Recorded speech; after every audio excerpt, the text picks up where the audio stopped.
Hey, you already know what's going on. Clean Studios. What's Bree? The big homie, you already know. Let's Zach or Patrick O'Neal. It's nice to meet you, Eric. Yeah, man. Yeah, what's up? Here for the Biscuits and Gravy podcast. I have a lot of topics I want to talk to you about tonight. So yeah, absolutely, man. Go have a seat. Yeah. What the fuck, dude? I don't get a fucking dap. What the fuck? I'm ready. What's up with me? What is it, my fit? I don't get a fucking dap. Hey, bro, just be cool. Be cool.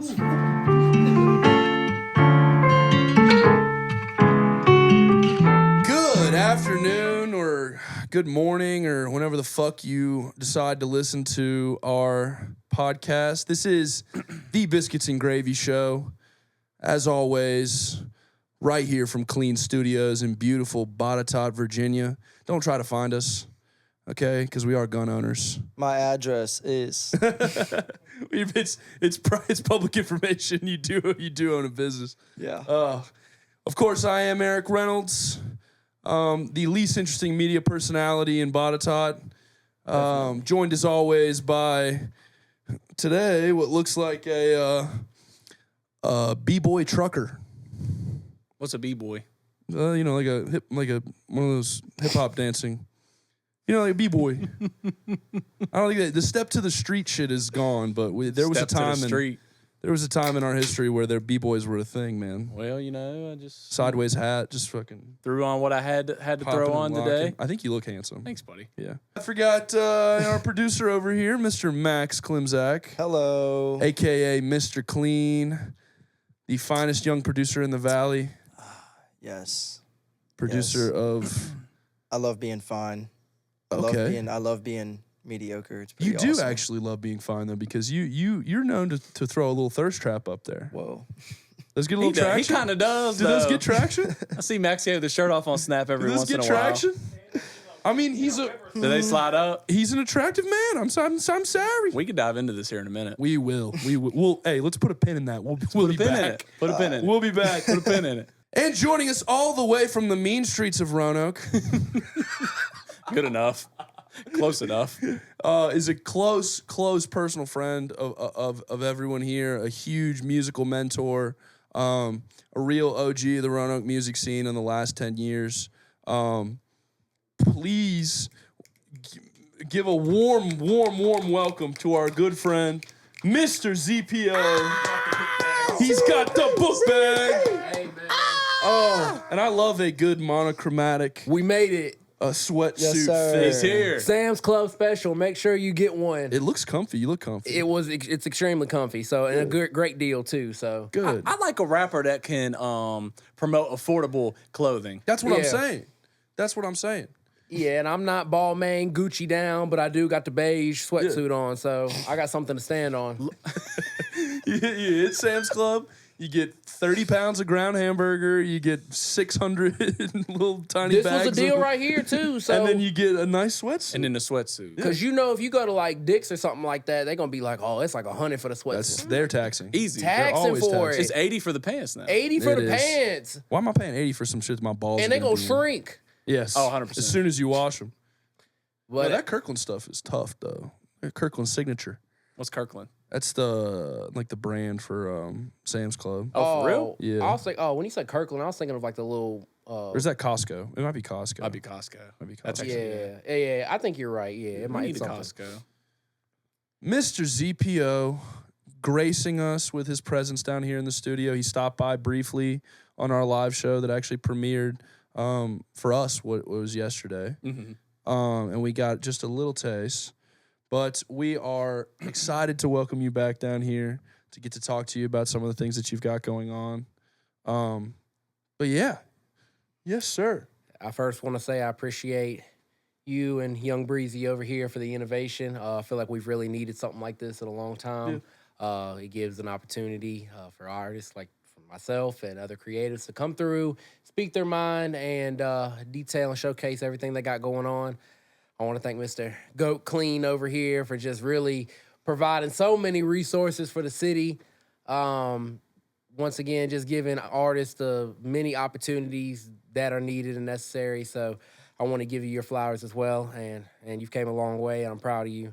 Thank you, sir. And I start crying on this bitch. And Just want to but yeah, man, I'm just happy to be here. I've been really, really excited about this. I've been texting him about it for a minute. Like, damn, I'm ready to get on this shit. Yeah, I'm gonna be talking my shit on here. So He's been very ready. because like I've been wanting some shit like everything. this for a minute, like just to get on here and talk. Like we do like the YouTube reactions and stuff, but that's not the same. Right, like right. you get on there, It's I'm different. talking about fucking NLE chopping shit. Like I'm like, and then This I'm is on to the kinda next thing. and then it's So next video, and that's why I think a lot of the people that we get down here are just known for the music, and that it's not anything that they're doing wrong. It's just you put yourself out there as one thing. But I think everybody's so multifaceted, and you especially have got such a great personality.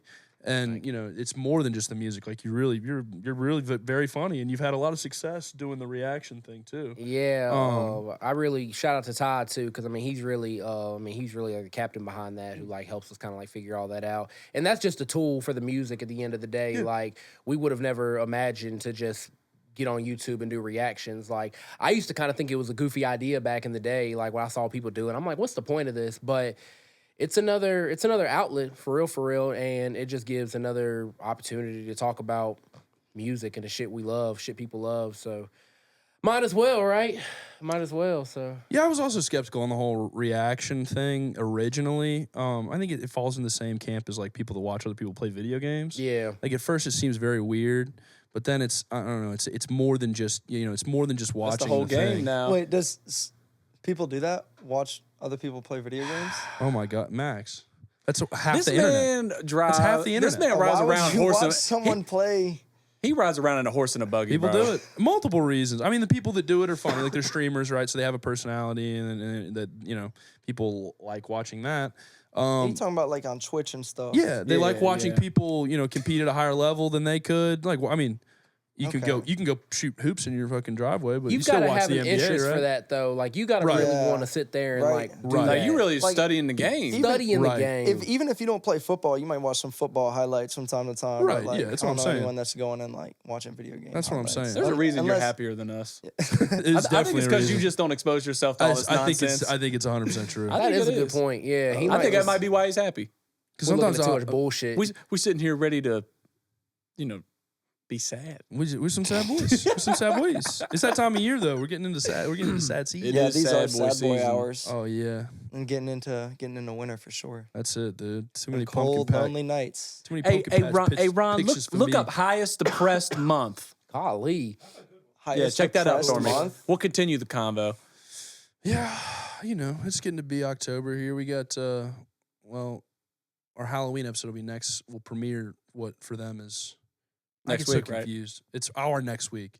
Yes. Yeah. Are y'all gonna be dressed up for it? We already were. We taped recorded it. Yeah. Oh, We taped We it with were dressed Mitch, last week, and we did dress up, which was fun. We had a good time. after the fact. I'll need to know the Yes. details. I won't Yeah. spoil it for the viewers. No, it went really well. We had Mitch won't on. do that. We talked everything, everything Rail Yard Dogs, bringing a championship to the city, Absolutely.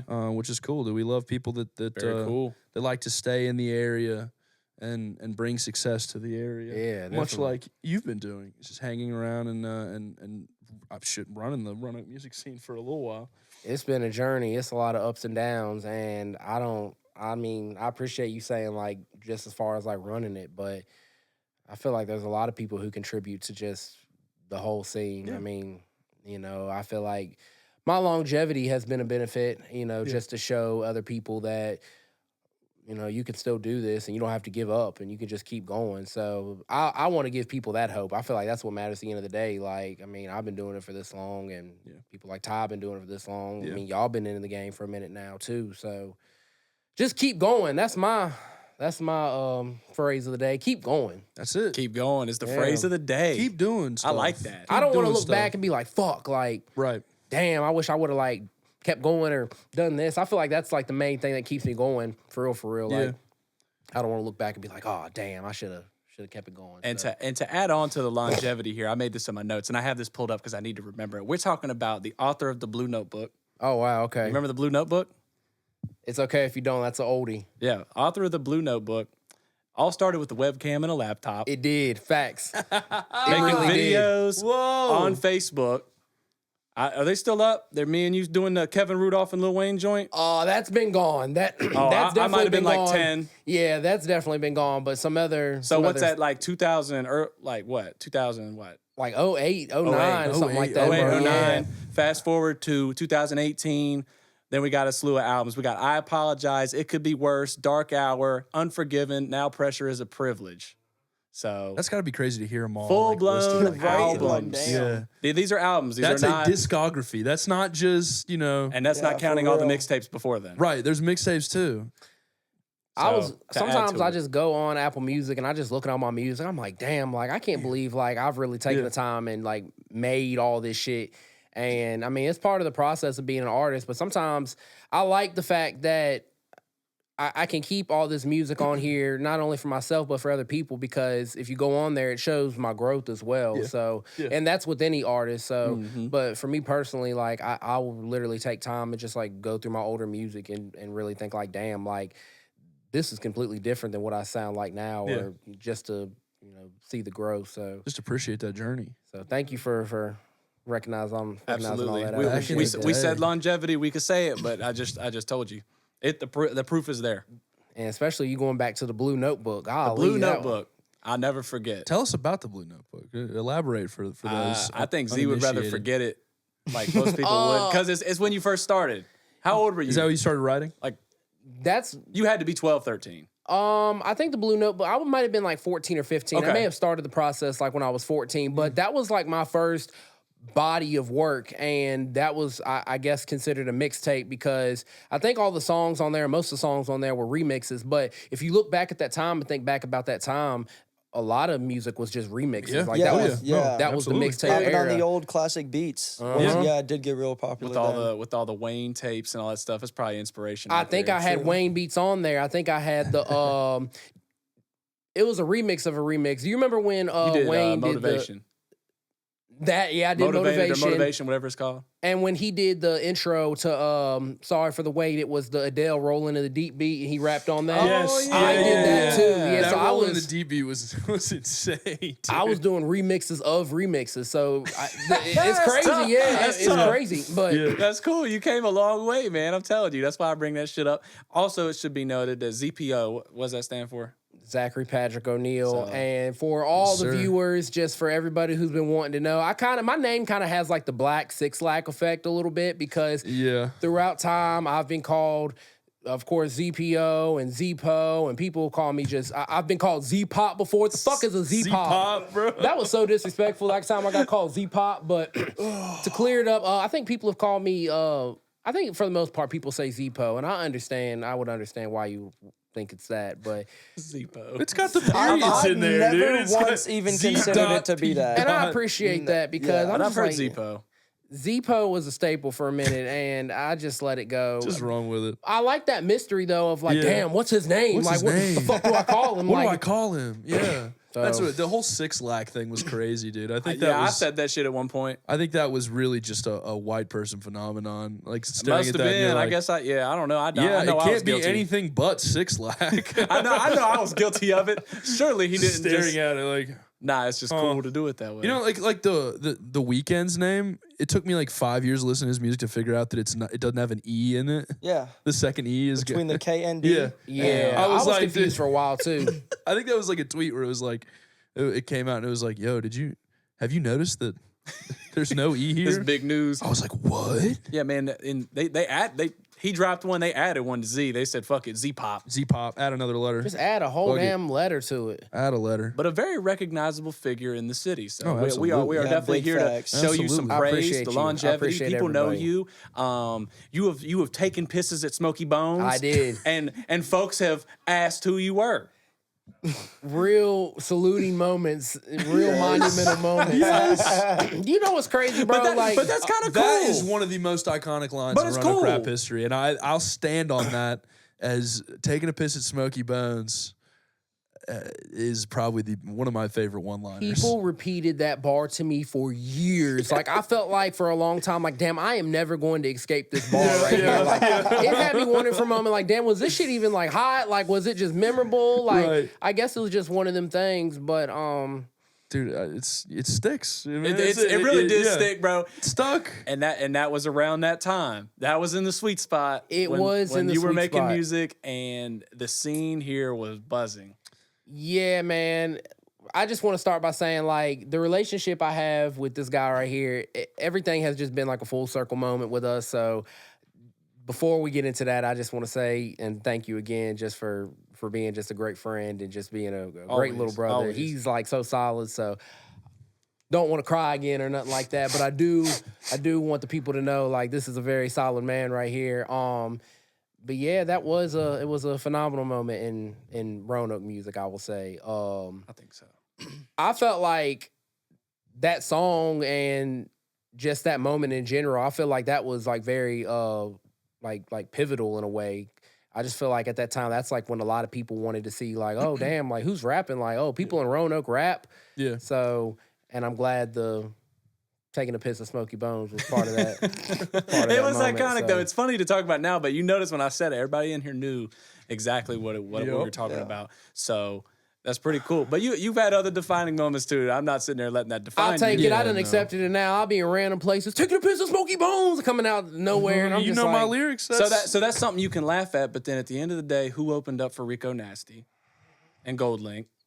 So, it does come full circle. You put in the work. It might seem, funny, goofy at first. You laugh a little bit about the past. But, hey, you keep working, turn into a monster. It's all a joke so it until is what it is. It's stuck in your head. Right, right. It's all a joke until you got another man's lyrics on your mind. Until fall, winter rolls around. Ron, most depressed month. What was it? January. What? It's my really? fucking birth month. Really?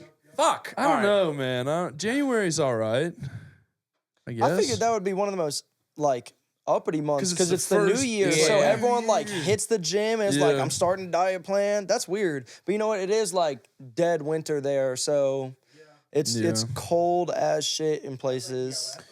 Fair. I was kind of thinking like you, because that's when everybody has like a New Year's resolution. Like, I'm going to do this, and it's going to be this year, and we getting the money this year, and we swagging up, and I don't need no bitch this year. And, Yeah, but I guess If you think about it, it makes niggas are way going more outside, sense. ain't they, Ron? Yeah, 'Cause, crazy. I mean, you're like, it's not going to be December. That's Christmas. It's not going to be That's the November. only That's reason, Thanksgiving. It's Yeah. not going to be February because that's. I mean, it could be depressing for I thought most people. if I had to Valentine's put Day. it on any month, I thought February would be the one. the Valentine's Day. I think Yeah. 'Cause it's half Valentine's and Day half, is right? depressing for people. Yeah. it's depressing for a lot of people. Yeah, people that don't get any pussy. And that's also, it's still cold as shit in February too. It's me. And it's cold. Yeah, where we're from, it's cold as shit still. That's so. true. It's just bitter Sun's cold. down early. It seems like it'd be the most depressing Yeah. month. And I apologize for the pivot.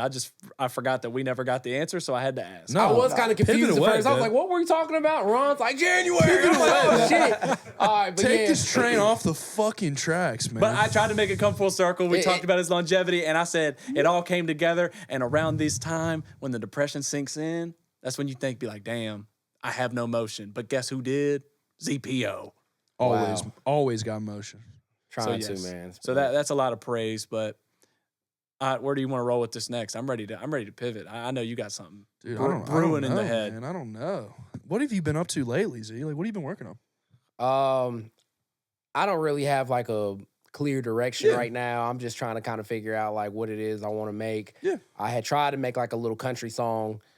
Breezy heard the preview of that. I liked it. I was in the Morgan Wallen bag for a minute, just hell trying yeah. some shit out. And it wasn't like full on like country. I wasn't like Brad Paisley on that shit or nothing. But I did Brad try to. Paisley, yes, I had a sir. little attempt at it, and I don't know if that's something that will ever come out. But it's just little stuff like that kind of like it's practice at the end of the day. Bro, nah, you should definitely like do that sort of thing and try to add some like variety and everything, because you might not have liked how country it was or that style, but if you can just take a little bit of it and you make a couple more, then you might find the one that's like super authentic and it is like the perfect place between country music and what your sound is. And then you will start like defining a new sound that you have, like a new era of yourself as an artist. I needed to hear that, and I appreciate you for that, because I was listening to it and I was just like, damn, like it ain't like really like country, but it ain't like really rap all the way. Like, yeah, I rapped on it, and it has like that country sound to it a little bit from the beat and everything. But I think it is dope, like you said. I mean, it could be something that's just like a great blend. It's something that people they might want to hear. So we may give it a little test run and see. I needed that you fuckers hear little it. motivation, but other than that, bro, I just been kind of just like fucking around, just trying to just find a New direction, sound, just what I want to do. Like I don't always want to be somebody who just makes like the same shit over and over, but at the same time, it's easy too as well. So I just do what works for me. But I think it's good for any artist to step out their boundaries and try to practice stuff. And I feel like I need to do that a little bit more or whatever. So I'm just kind of in a experimenting phase right now. Allowing yourself to play around, try some new sounds, see what works, what doesn't. What's that like when you're messing around with maybe a style or like a beat style that you don't usually use, and you find something that you're like, oh shit, like I like this. It's challenging, but it's fun at the same time because you kind of learn more about yourself and learn more about you learn your strengths in that moment, like what your strengths are as an artist. Because as I was doing that song, I was kind of like, okay, well, I'm able to incorporate my style on here. But at the same time, it also challenged me to do something different because the chorus was the main one that was, or the main sound that was country a part of it. I still rapped on it, like I said, but yeah, it's challenging, but it's fun because even when I was talking to him, I was just like, damn, like this is a little bit more difficult because it's just like a completely different songwriting process. I'm not sitting down and punching in every bar. I'm not sitting down and just like trying to write a verse real quick. Like it's a whole different process. So yeah, but that's something we can talk about. Two rappers here, 3 rappers here that all have a different writing style. Shut the fuck up. He looked at me. I think of him as a producer first and a rapper second. Maybe that's not right, but just because you run clean studios and that's your like business, and then I'm reminded every time you pick up a mic that you're fucking talented as shit. And honestly, don't even it's good that you're not even like classified as just strictly as a rapper. We have too many fucking rappers everywhere. Everybody wants to rap. Clean does everything. He's more than just a rapper. We salute you for that. So thanks, yo. Everybody wants to rap. So I'm not trying to shit on you at all. I very much appreciate your music. This motherfucker like stirring the pot over here. Professional pot stirrer. Anything? No. He came to my defense, and I didn't take offense to it anyways. There you go. It's all good. Yeah. Both of y'all, cool. Not pressed little about conflict anything. on the pod puts asses in seats, baby. Fight! Kill him! Maybe we can keep people for longer than 10 minutes at a time. Maybe. No, but the point I was getting to is, so you're somebody that likes to punch in a little more. And we'll talk about what I'll let you explain kind of how that works. And Breezy's somebody that likes to write kind of more of a full verse before he gets in there. So I just want to talk to y'all about how you develop that style and kind of you're both able to get a good cohesive song at the end, but you take maybe a different way to get there. Well, I mean, I really prefer writing for the most part. Like, even if it's something I write and then I'll punch in the bars, like, even if it's not like a true punch in freestyle, like, I still really prefer writing. It just has to depend on, like, what kind of mood I'm in as far as, like, punching in. The punching in is convenient if, like, you're really in that mood and you don't really have, like, the patience to kind of, like, sit down and write something. You're like, okay, like, I'm ready to rap. Shit's coming to my head, boom. So, in some cases, it's okay, but, I really prefer like kind of like sitting down and like just kind of like at least thinking out like what I want to say, and that's always been important to me because I just want people to like I want people to like understand what I'm saying, I guess, and I don't want to like say something and then have to go back and be like, damn, well that was kind of dumb, because I've caught myself feeling like that or doing that like while punching in. Like I'll punch in and I'll be halfway through the song and then I'll go back and listen to it and I'm like, damn, like I wish I would have like done that bar a little bit better. Or, I wish I would have said it like this. And at that point, I mean, you can go back and do it over, but I don't know. I feel like the writing process kind of gives me more assurance and clarity. For real. But would you say it changes based on the beat or just on like the vibe that you're feeling in the studio at the time? Or I feel like if I'm wanting to like sit down and really rap and kind of like and really talk, then I'm definitely gonna write it. Like I'm 100% like I want to sit down, write it, and I want to come up with the shit. But if we got on some fucking I don't know like drill beats, drill ass beat or whatever, and you put that shit on, like I'll punch that whole thing in just because I'm having fun with it. Because that feel is the drill tape I did that I punched in freestyled the whole thing. Like I don't think I really sat down and Just and Jay-Z'd that bitch. Just and showed up yeah, and like I was just having so much fun on there, Yeah. and just punching in.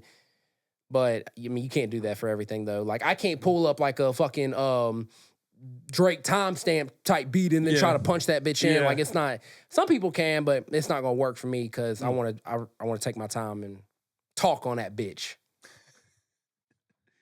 Oh, I want people to know. I do. I So want people to know what you're trying to say. So as you know, as a musician, as an artist, where was I going with this? I don't know. How do you Excited, though. choose what you're wanting to rap about? Because I feel like people get into the whole like, oh, rap subject matter is is explicit or is sexual in nature, blah blah blah. Like, how do you, when you're sitting down, and you get a beat from one of the great producers in the Valley, or from from whatever source that you're getting your beats from, like where does your mind go as far as like, oh, I want to talk about this on this, or oh, I want to talk about this. I feel like for the most part, the beat kind of tells you like what the mood is. Yes. You know. Yeah, it The does. beat's gonna tell agree. you, you know, when it's like some trap shit and it's time to get hype and time to, flex on that bitch. But it's you also know when it's that time to kind of like settle down and really talk, like I said. So yeah. I feel like the beat's always gonna tell you for real, for real. You ever had this is for everybody. Have you ever had a situation where a producer sent you a beat and you rapped on it and they were like, well, that's not where I thought you'd go with that? Oh, 100%. Yeah. It's pretty much every time I get on a song, somebody, if it's a feature, they're like, damn, I didn't think he was going to come on it like that. Well, Bri is the But, J. like- Cole That's what she said. of I said pause. I didn't think you were gonna jerk off and bust on the track like that, Breezy. I really didn't think you were gonna like shoot ropes on it. But no, like I think you are the J. Cole of rap features in the Roanoke I Valley. don't know about, so that's a wild, I'll go bold ahead. claim. I'll go ahead and make that claim. I'm glad you said it. I I'll go ahead and make do. that I claim. can 100% confirm though. Like if I know like it's time to rap and it's time to get that verse, then I call Breezy for it. Yep. Like we have songs together, but like we don't just get on like anything together. I feel like No. I feel like it's always been kind of more like time to talk type shit. Yeah, so neither of you are using the other one as like a filler feature or like, oh, this song's missing something. It's always like, we want to be on this beat together. Right, It's got the right energy. And they're always fucking bad. we've rarely like sent something and been like, oh yeah, let's get on this. Like we both know like when it's It's got to feel it's right. that song. It's gotta yeah, feel right. so Yeah. And we've become a trio lately because we got the joint that's coming out on Snacks. Is that a Snacks song that we did, or do you not know? It's too early to call. Too early to call. He said, But we quit did a talking song. about that top secret We did a shit, song motherfucker. together, and it was, in my opinion, immaculate. I love the vibes. It was curated by Clean. He did an amazing job. I do like that The song. whole thing I was really his like production. it, bro. Such a dope dude, song. That is, it's hard to expect how anyone what kind of flow they'll catch or rhyme scheme they'll catch. So it's hard to make expectations, but knowing how y'all rap, I knew what you guys were going to do on the beat, and I knew like between the two halves, like especially the second half, I was like, the only person I will put on this half is Z.P.O.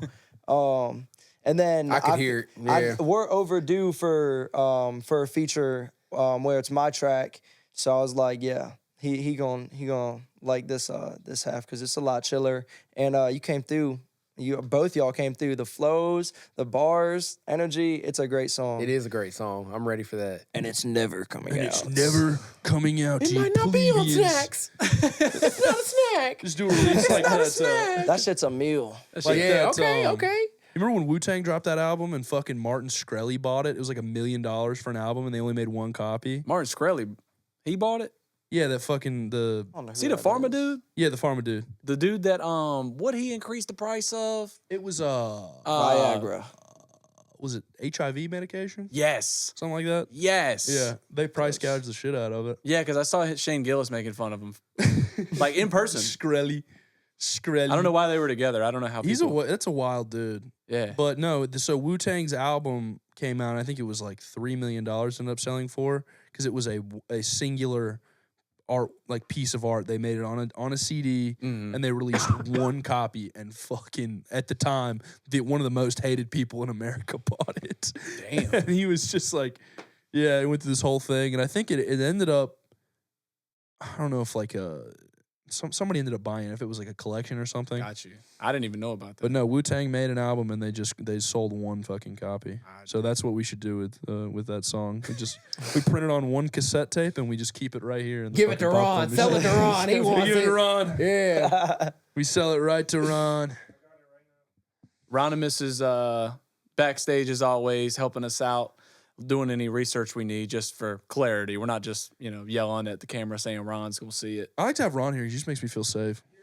Yeah, Ron is very productive member of this because whenever there's something that piques our interest, he's there. Bro, somebody left a comment on the Ron episode that said, yeah, damn, y'all actually got Ron out there without a do-rag. That's crazy. Who said that? Bro, I don't even know. It's like some random username I saw today. Hey, this is news to you. And I was actually, geeking on it.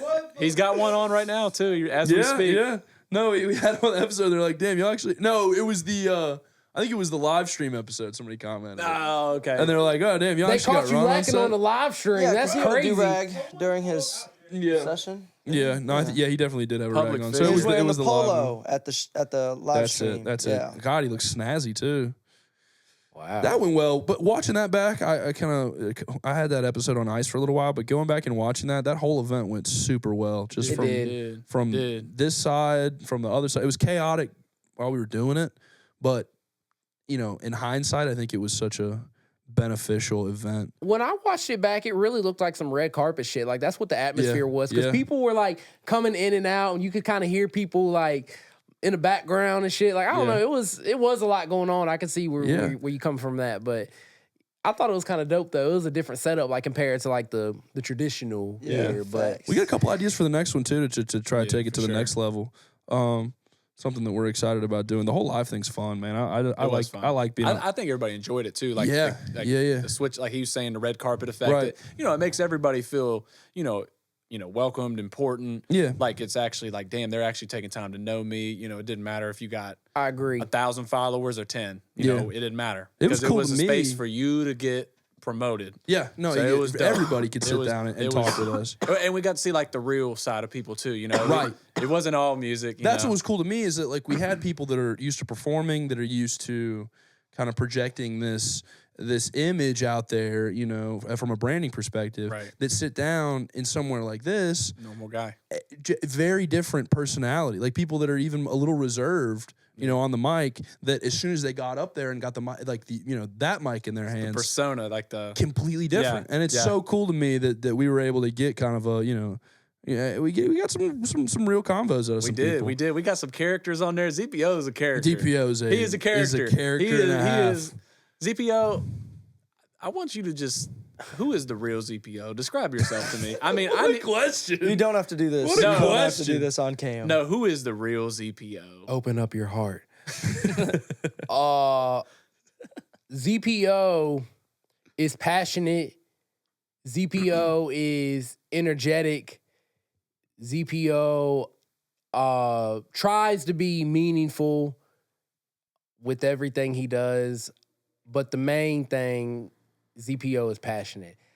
If there's anything I feel like that separates me from the majority, everyone else, whatever you want to call it, it's my passion. Yeah. So I'm very passionate, especially when it comes to the music shit. Like, I think everybody, if you know me, you know me for the music, and you know that I fuck with the music. I like doing music. I'm passionate. So, And the passion will get you through kind of the rough patches where creatively you're not feeling it as much, or even, you may not be getting the engagement and stuff like that. It's that passion that gives you the longevity. yeah. It's the passion that keeps you coming back to doing what you love, not for clicks or for likes or for, listens, but because you love what you're doing. Yeah. And that's what I love. That's why I love to see your growth and your journey, just from recording in the closet to being a real performing artist, like to be out there, to have opened for the people you've opened for, to be able to have your discography. It's cool to me. Yeah, I want to just, like I said, I just want to show people that, if you love this shit, then just do it. Yeah. It doesn't matter if you get 500 clicks, 500 plays, 5 likes, whatever it Doesn't is. matter. Like, if you love this shit, then you're gonna do it, and Yeah. you'll find a way to figure it out. So That's true. That's true. Absolutely. That's I beautiful, did- damn it. Before I forget, I did want to circle back on your mention earlier in regards to the Roanoke scene at one point. Mm-hmm. He had mentioned that in 2015, what would you say up till? Pandemic? 17. Shit, The pandemic, really? 17, 18. I feel like there was a period in Roanoke where it was like easy for people to be artists back then, I guess. Like Yeah. I feel like at that time there were a lot of people who gained exposure. It was easy to gain exposure, I guess. Yeah. If you look back at that time too, there were a lot of people, that's when a lot of people made the flip and made the transition into becoming an artist. Right. And to double back on how we even got on this conversation, that time period is like what really like got me motivated to like keep going or whatever. Yeah. I feel like that's when I really gained like a lot of motivation, a lot of passion. I felt like that's when I felt like, oh damn, there's a lot of people who like actually want to tune in and like actually care about this shit. And I feel like that's such an important feeling to artists, and I feel like at that time there were a lot of people who felt like that.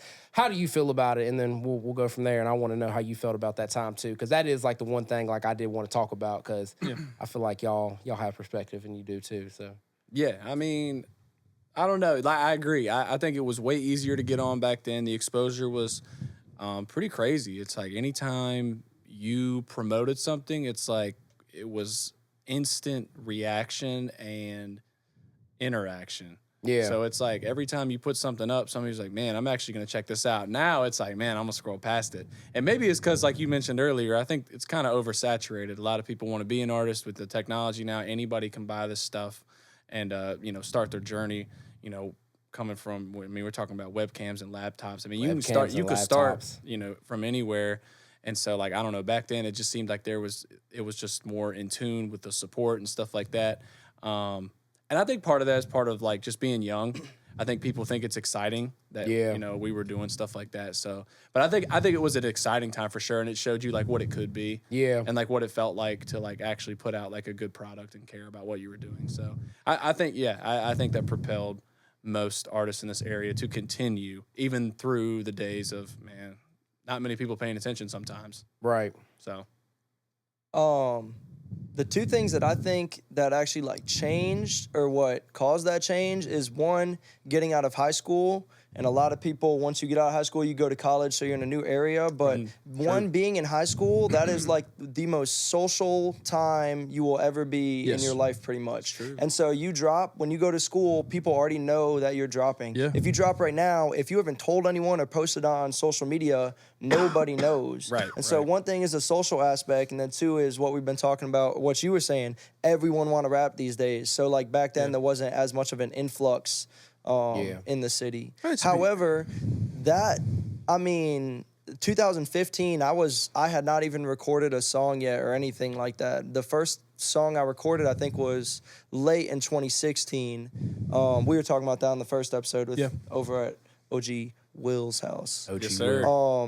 But yeah, I was seeing the rap scene kind of more from the outside. I wasn't like in the rap scene yet, but I mean, it was very motivating. And I mean, personally, like, you used to inspire me a lot, actually, Z.P. Like, Appreciate you. You were tight with my sister at the time. And so I low-key looked up to you a little bit, because I was like, damn, he's out here, like, doing the thing that you do. This is the start of a career. And yeah, so I took a lot of inspiration from you and Ty, and then you helped me bridge the gap with them a little bit more. And we started working. So it was a very inspiring time for me. I may have not even like started rapping or going for a rap career had I not seen y'all doing that at that time. So you guys definitely helped me a lot when I shout was out young. to Big Bros. So, That's why I think it's cool That too, ass. because like around that time, Ty had just started doing Shaping Sounds. Yeah. yup. And so he was giving a voice and a platform to artists coming up. And I think that's cool because we get to see you doing a very similar thing down here. Facts. Yeah. about All to say these years that. later, now that you've established yourself, now that you have the means with which to provide that platform to those people, Yep. is to that we can think back to that time when Roanoke music had kind of a renaissance, and say like, how do we go about trying to bring that back, trying to bring that energy back where people can say, I feel empowered to jump on, Yeah. a community of people that are going to support each other, that are interact with each other. Yep. I felt like it was different back then too. When you think about that time, we're talking about like 2015 to 2017, 2018. 2015, I mean, that's like when social media genuinely like really got popping. But I felt like we took advantage of it, because when you got on social media back then, I felt like it was more focused on like, it was more local, and it was like you saw people like That's true. it was people you done went to school with, the people like everybody saw like a little taste of everything and different parts of the city and stuff. But you can't get social media to be like that now. Like it's came like Less of a community. It's Less not of a community anymore. So I felt like that was like the main difference. Like back then I could go on, and if all three of y'all tweet, within, an hour, I would see that shit within a minute. But now if y'all tweet, like I might not see that shit like within the first 24 hours. I'm like, damn, like. And it might not come up into your feed. I might not see the shit at all. That's the difference so. of the feeds, though. And I think and we can dwell on this a little bit, honestly. This is a decent little topic. I think that we went from a place where social media was like a conduit for your actual local community, and now it's a place where you go to find specific communities. Where you go to like, so if I'm on there, like I'm gonna interact with these groups, or these pages that are the things that I want to interact with, not just the people that are in my sphere. Right. And I think that's like the kind of now what we've moved to is the whole For You page phenomenon. Yeah. Everybody Twitter has a For You page. Instagram runs the same model. Bro. You try to curate it. It's not chronological. No, it's just stuff you That want to see. pisses me off the Which was most. my is that it's favorite not thing. chronological. Yeah. That's my least favorite thing about it. Right. You It's my can't favorite find about anybody's Twitter. shit anymore. Dude, right. Was it used to be when you pulled down and you refreshed, it was the next fucking tweet up. Yeah, It's bro. not like, some shit you might like, or some fucking wild opinions you might give a shit about. It's like, that motherfucker tweeted 15 seconds ago. What's he thinking? Yeah, all the social medias are getting like that. And to touch on your point, when you were saying that it's basically news, and it could just combined with the For You, it's like you get on like say TikTok. Like TikTok's that's my guilty pleasure, man. It's like, I don't know about y'all, but when it's 6 o'clock, I don't watch the news. Like when I get off of work, our parents did that like every night to know what was going on. I've never done that.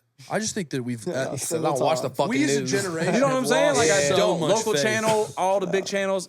No, I get on. We've lost so much faith in the news. I think. Well, As a generationally, I think that. I mean, because we grew up like sitting there scrolling through Twitter while our parents are watching the news, and my dad's like, "Oh shit, look what's happening." I'm like, "Motherfucker, I knew about this at 10 a.m." Yeah, exactly. It's true. Yeah, It's true. The facts. Yeah. speed. It's I knew the about this speed. yesterday. Like, and I'm looking at the I news. got an I'm opinion like, on it already. I'm like, dude, I've already had arguments about this shit, and I already don't give a fuck. And We were here, talking look, about it right before next it to happened, are some buddy. is a chick with some fat ass titties, dude. Like, same place, same place. Yeah, and that's another thing, man. It's like, how do you pay attention when you're trying to scroll and you see something serious and you're like, man, that really like meant something to me. And then the next thing you see a joint shaking ass. Yeah, bro, there are legitimate Shaking ass. first-person POV clips of people dying in wars. Scroll Yes. up, next video is titty's ass, Shake that ass for Shake Drake. that ass for Yeah. Drake. I don't- Shake that ass for me. I don't know how to. twerking. I wouldn't know how to feel as like a young teenager coming up in that era. I wouldn't know what to think. There is no feeling anymore. It's like you're just, I don't know, you're reacting. Desensitized. You're It's a live damn porn reacting to addiction. everything. At a young age. That's what they talk about And these you move days. on. That is what they talk about. I see that. What'd you The say? kids A damn these porn days. addiction from Yeah. the internet now. Yeah. Porn's worse than heroin, dude. I think it's done a lot to corrupt the minds It has of our changed generation. the community. I'll say Yes, that. Yeah, like yes. porn. Yeah, What do you mean by that? you mean? they really say. I see stuff all the time that says like porn is like not good for the Yeah. man brain. That's true. at There's least, been some like, pushback. Yeah. There's been some pushback. it is not good for like a man's mental health at all. Apparently, so Well, I think we're inclined to seek out more and more taboo things, especially in pornography. It's like this has got to be exciting because people just getting fucked gets less and less exciting, and that creates all these weird fucking people. We're curious. We're curious creatures. Yeah, that's what I'm saying. We are. Like, curiosity will take you into these places, and that creates all these weird fucking people with their weird little fetishes. And it's like, dude, you can have your fetishes, right? But getting your fetishes from watching too much porn is like a dangerous way. Right. To It's They a say slippery slope. It 100%. gives you the same amount of dopamine as like drugs do. Basically, That's what he's saying. He said the heroin Sick, thing. Yeah. Sick. And to relate this back to a previous topic in the tie-dye episode, I think this contributes to the social aspect of things. For Ty's big thing, Z, I don't know if you've seen the episode. I watched it. He doesn't think that guys approach women in the club. And I think that's kind of killed the social aspect because why don't I need to talk to her? Because it's not going to happen. Fucking dick I can go home and see 10 times more and better. That's right. So I saw something wild. today about that where somebody was like, it was one of those like, speaking of TikTok slideshows where they literally just screenshot tweets from Twitter. Yes. And they put it right in there. Which This I shit think is so crazy. funny. But it was a tweet that was like, is she really mid or are you just addicted to pornography? But it's crazy though that people make it a meme and people are like, oh, okay, yeah, that makes sense. And you laugh because you're like, damn, That's Damn, that's true, very yeah. relatable. You made a good point. That's very relatable. Young men out there for the cameras, all the cameras in here, don't watch porn. Stop watching porn. Are you an advocate? Are you anti-porn? Okay, well here's the thing. All right, no, I'm not saying like Here's I'm the like, real well, question. No, Can you here's go my thing. full- All right. He said don't watch it. I Well, had to ask. don't watch porn, but I'm just saying like there are dangers to it, of course, but Okay. there are Proceed with caution. people I guess learn stuff from porn, and if you are somebody who feels like that's how you find your young enjoyment, because every man's watched porn at the end of the day. That's so it. for the little 13, 14, 15, teenagers or whatever, do your thing, but don't get hooked. Don't on let the it run shit. your life. Don't get hooked on it. Yeah. So Don't ever in your life pass up on an opportunity to get some pussy to go home and jerk off to your little browser's account. Ron, let's get some data analysis. Can we get some data analysis, Ron? Can we crunch the numbers, Ron? I want to see the percentage of porn addicts versus heroin addicts in Virginia. I feel like those are overlapping. Virginia? I feel like those Venn diagrams heavily overlap. I've never done heroin. I think people are, I don't know. Maybe heroin's better than jerking off. Maybe if you do heroin, Now we're gonna be pro fucking you heroin. do heroin and you're like, oh, you know what? I don't even have to jerk off. This is better than that. How do we get in this conversation? This is cracking me up. I saw an interview with a guy that did heroin one time, and they were like, the guy was like trying to equate it to like other things that feel good. Because I mean, it's like I don't think anybody like I've got no concept of how awesome heroin is, but people let it kill them. You That know was what a I mean? great way to say it. I mean, people have been doing opiate, and it's it's other forms for hundreds, thousands of years, but and it's got to be pretty dope. I mean, it's like my dad always used to say. He's like, son, people don't do drugs because they fucking feel bad. And I was like, that was such a revelatory moment for me as a 10-year-old. I'm like, why are they hurting themselves? He's like, they don't do it because it feels bad. it's very it's easy access now. That's the issue. Like I feel like the OG porn you had to like. Yes, That's the sir. shit. No, it's like it was a magazine, like that your dad had exclusive. tucked away in a closet, and now it's like click on or on your phone, and you just go literally anywhere. Like you are 3 clicks away from porn at any point. That's true. Because you're on TikTok, you're scrolling, you see a cute girl shaking her ass, you swipe over to her account, boom, OnlyFans link right there. And it's like And it's like people that you damn. know who do it too. It's like, damn, like Yeah, that's where it gets kind of like Right. Yeah, okay. like For the price of 2 McChickens and a large Coke, I could see your pussy hole right now. And I know you, and I know your mother. the OnlyFans Z.P.O. What? How do you feel about the OnlyFans? Like that little sensation going on right now. It's less of a sensation now. It's past like sensation. True, I think it's past its big buzz, but it's like the real money makers. I still think make like a lot of money. They make so much money. So Yeah, what's your take on it? I mean, it's an industry. I mean, it's a business if it's you want to become think a about it. business. Like, I mean, now I don't even know if it's like strictly the porn business. Like, it's just like an industry. Like, you go on and just pay to see some ass, pay to see whatever you want to see, and I'm pretty sure that like you can, depending on your person that you're subscribing to, you can kind of like request like what you want to see, and people That's great. people will do it for you for the check. I think you're right. Gets me is it's not even like like going on Pornhub and watching a video is one thing, but then you got the people that are commenting on the videos. That's a whole nother step. Like you're taking a mental step, right? And you're like, you know what? I want to participate in this community. I'm rating this video. I'm giving it a 75%, and I'm commenting that I think that she needs to get a little more flexible because she's not arching her back. It's like a damn Rotten and Tomato. I'm leaving like a review. Tomatoes. And then you get that, and then now, like 4 or 5 years down the road, you've got people that are subscribed to multiple OnlyFans models that message them. That get private messages from them, that send them $100 for a private video, and them fucking strumming their little guitar. And I'm like, dude, like, okay, I understand liking porn. I understand wanting to watch porn. Hell, I even understand being addicted to porn. But I don't understand at which point you cross that line where you're like, you know what? I'm going to pay this girl $15 a month, and I'm going to message her every morning telling her that she's beautiful and that I jerked off to her fucking titties on, that's how I start my day. Who live 10 times better lifestyles than we may ever see because of OnlyFans. Because of OnlyFans. It is true. That's the point I was trying to make, and you said it's an industry. Absolutely. That's what gets me with this whole thing. It really is. It's a business, man. I mean, I see people on TikTok, like, when you see the girls on TikTok or whatever, and like, it looks like their crib's pretty nice, and you go through their pages and stuff, and they got all nice clothes and all going on vacation and shit like that, and it's all because of the link. You hit that Twitter link, and there's her asshole. Bro, okay, who has been more successful, independent porn stars or independent rappers? Independent porn stars. You think? Okay, so the What is an independent porn rapper, star? An OnlyFans model. Yeah, that's literally an independent porn star. Non-industry, not signed with a studio, not making officially produced stuff, filming all content on the phone with their little ring light and their fucking tattooed, emaciated drug addict boyfriend that can't even half of these dudes can't fuck. That's what pisses me off. Now to get into now let's get down into it.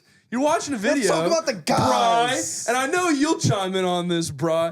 When the dude can't fuck, I'm like, what? Get a new boyfriend. You're making $10,000 a month. Go find a decent dick.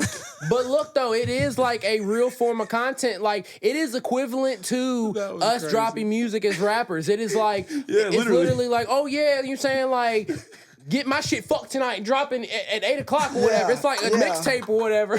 New anal vid just dropped. New Run this one up, guys. Yeah, like. Hey, Z.P, that might be the new album promotion, man.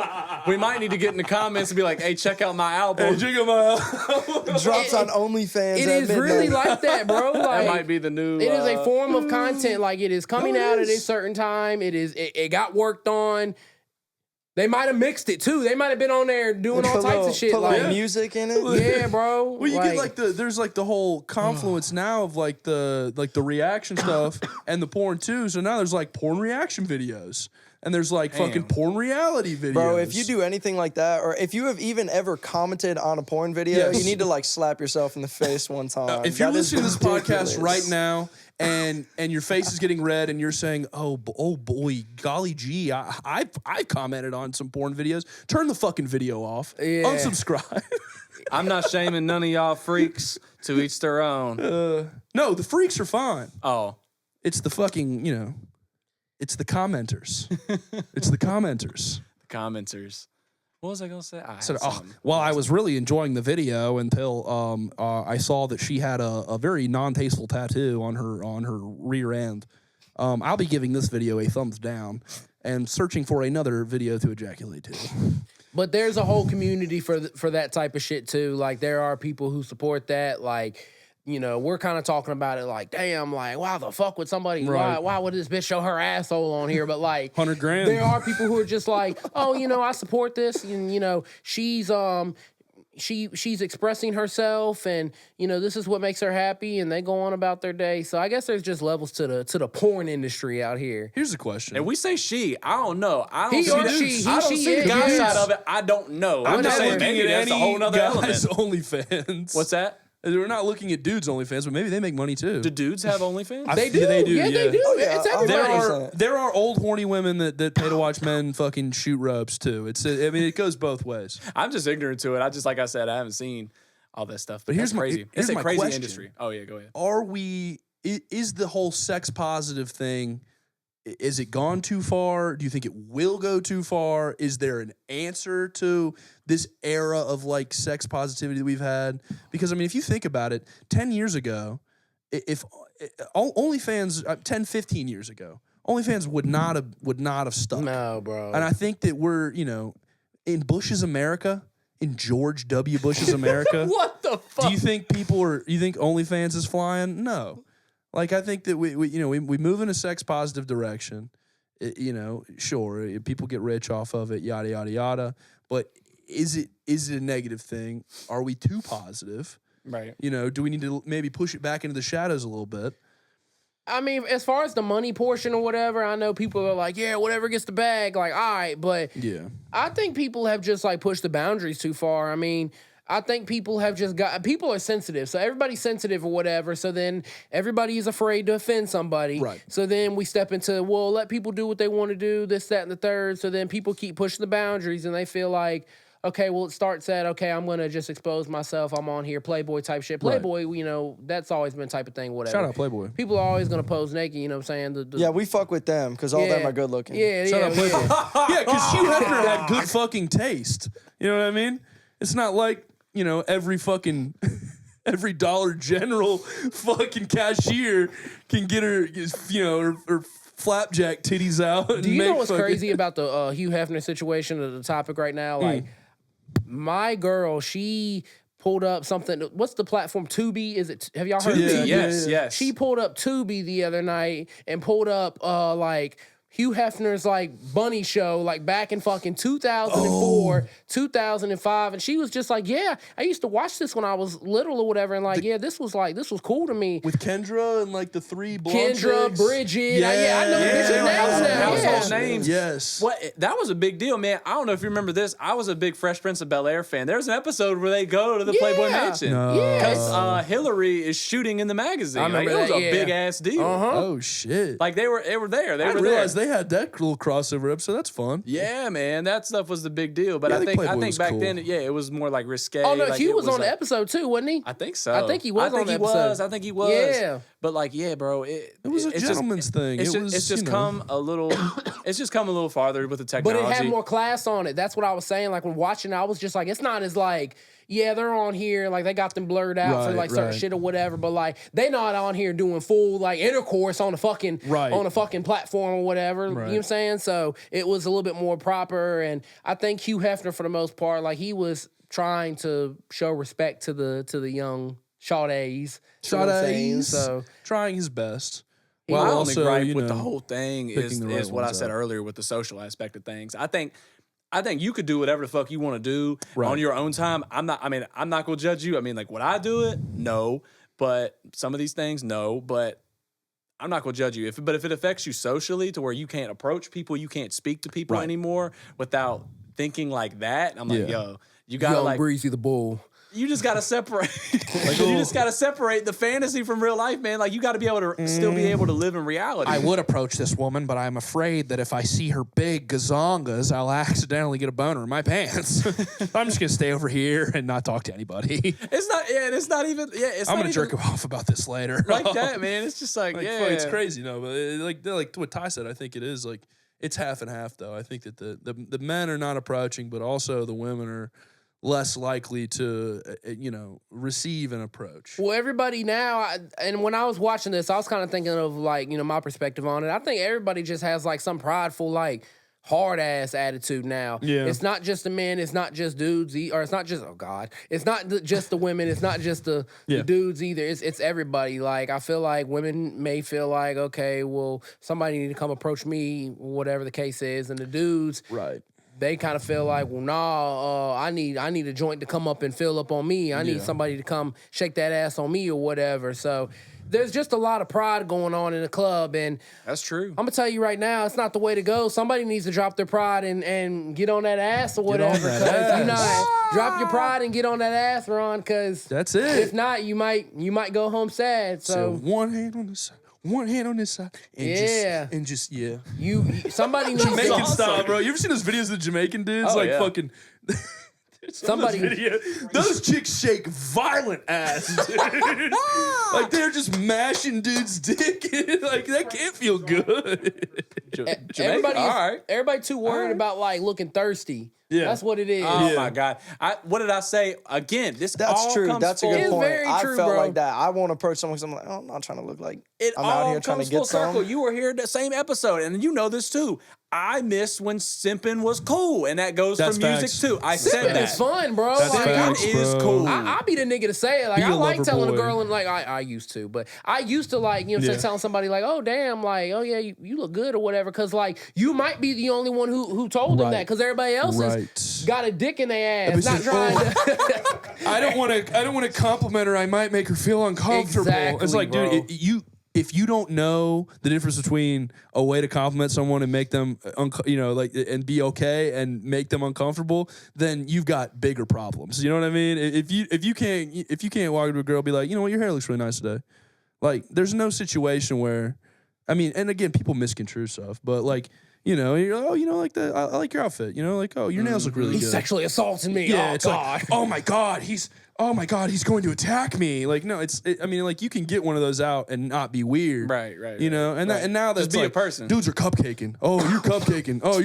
You're just trying. I'm like, bro, when did it become weird or lame to fucking cupcake for hot chicks? That's what I'm saying, bro, like- sorry, I'm out here telling your girl she looks good. Sorry. And be cool with taking L's too. I feel like Take an L. everybody's worried about percentages. They're worried about their, like you're saying, the image, Right. Rejection. and perception. Be able to handle that shit. That is a part of life. Bro, I'm It shooting is, bro. 0.01% right now from the field. And But I'm that loving it. .01 made you feel like a king. And But I'm loving it. you did hit one time. I mean, That's it. 1 out of 1,000, babe. And I'm And it ain't in. even about hitting. I mean, it's like, what if It's you not did- about hitting. What? No, I mean, it is to a degree if you're going to the club and that's what you're doing. If you're single, you're having Definitely fun about hitting. Right. for both genders. But It's always It's been about about it. it. for male, What the female. fuck? No, but I'm saying, like, what if you seen a joint on like socials or something and you didn't hit her up? And you were like, man, she's bad. I wish I could slide on her.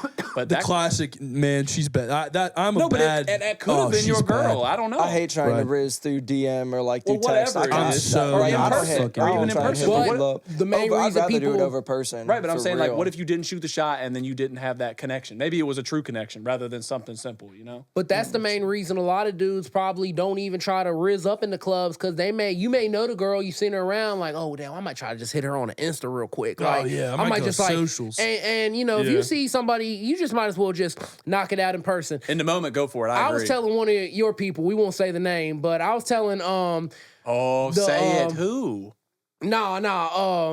it was the night before Thanksgiving, because he was I asking know me. who. He was asking me like, oh, bro, like, you think I should, like, try to text her or whatever? I'm like, well, if she's out tonight, try to link up with her. Fuck all this Snapchat shit. Yeah. I told him I was just like, Oh, try it's to. not who I thought it was. Never mind. I was like, try to like actually link up with her, and he was just like, oh, really? I was like, yeah, bro, and I don't think that's any knock on him. I just think like, that might just be the mindset now of like, oh, it might just be better to just try to make it happen through social media. But I told him, I was just like, nah, bro, like, Get active. get up in there and try to like Get talk to her. active. She gonna be in there. I don't know the results of that, so Get in her face.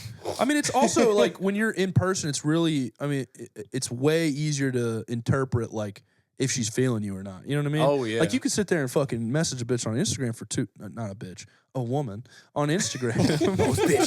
Those bitches. See, that's like just regular slang. It is like it's so like common, and like in It's not all like- like rap music, we always refer to women as bitches. Ty came so on now here and it's was like, natural. I feel like women are bitches now.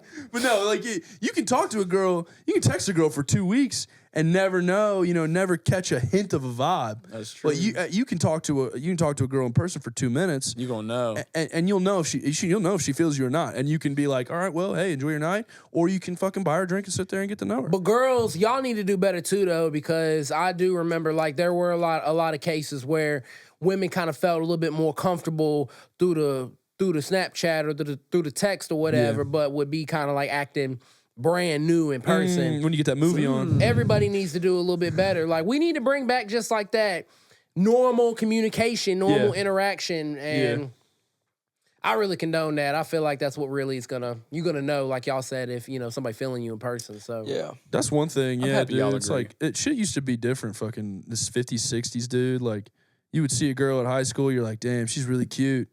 Ask her for her phone number. Call at like 6:30 p.m. Her dad picks up. And you're going to be like, hey, can I talk to your daughter, please? Yeah, back then you married the joint though. Right. The first joint you hit on, that's your wife, and that's your grandparents. You take her That's to everybody's prom, grandparents. You know, you take her to prom. You guys fuck accurate. in the back of a pickup truck, and is. you get married the next day. Yep. Well, the thing is, too, people But that's don't. true though. And you stay together for fucking 80 years. But he shot his shot. People don't like effort anymore. I feel like there is some Right. a certain level of effort required of going up to a girl in a club and like trying to get your riz on. Yeah. Like, I mean, I do understand, like, you know, it is kind of nerve wracking. We've all been there, so that takes a little bit more effort. But sending that snap, that don't take no effort. So Yep. And I'll say this too. We talk about the club a lot. Maybe you won't find your wife in the club. Maybe won't. you find your wife at the dog park. Maybe Right. you find her at the coffee shop. Yeah, yo, bitch, a dog. She at the dog park. Maybe you find her in a different place. I don't know. You do not go to the club to look for a wife, though. You at shouldn't. all. People do. And that's why 60% of marriages end in divorce. But you're but I mean you're husband material, Max K. You go to the club. I don't really go to the club anymore. Oh, he can't go. Yeah, when's the last time you saw Max step out? And he wasn't wasn't performing. wasn't he at a bar like Saturday? He was at the Hangout on Saturday. That's a bar. Hangout is Oh yeah, a second home. I don't count that as like the club or going out. I mean, Everybody in there is 50 Ron, plus. look up the increase or decline of club attendance in Virginia. Hold on, we didn't get the porn and heroin comparison. Ron, we did it. Ron, can you pull me up a picture of some really nice titties, please? Ron, can we just get a picture of some real supple breasts? Eric Maybe a done great developed nipple. a damn porn addiction on the damn podcast. Sitting here talking about it, I'm like, you know what would be dope? Fucking watching some porn right now. Titties and gravy. I'm just over here on my phone like, I dude, was this is about to weird. say, he's like, You know what? Fuck posted it. up, like- We're rebranding. This is the Boners and Gooch podcast. Titties and gravy. Hey, Ron, get on the Sam's Club website. I need to get me one of these sweatsuits. Hey, let y'all know again, Sam's Club. Go ahead. I think I may have paid get like one. $70 for the whole set. Go You're not get gonna one. get that at Dick's, or you're not gonna get that off Now, you can't Nike.com. buy his handsome good looks, but you can buy his style. Ron, do we have an answer?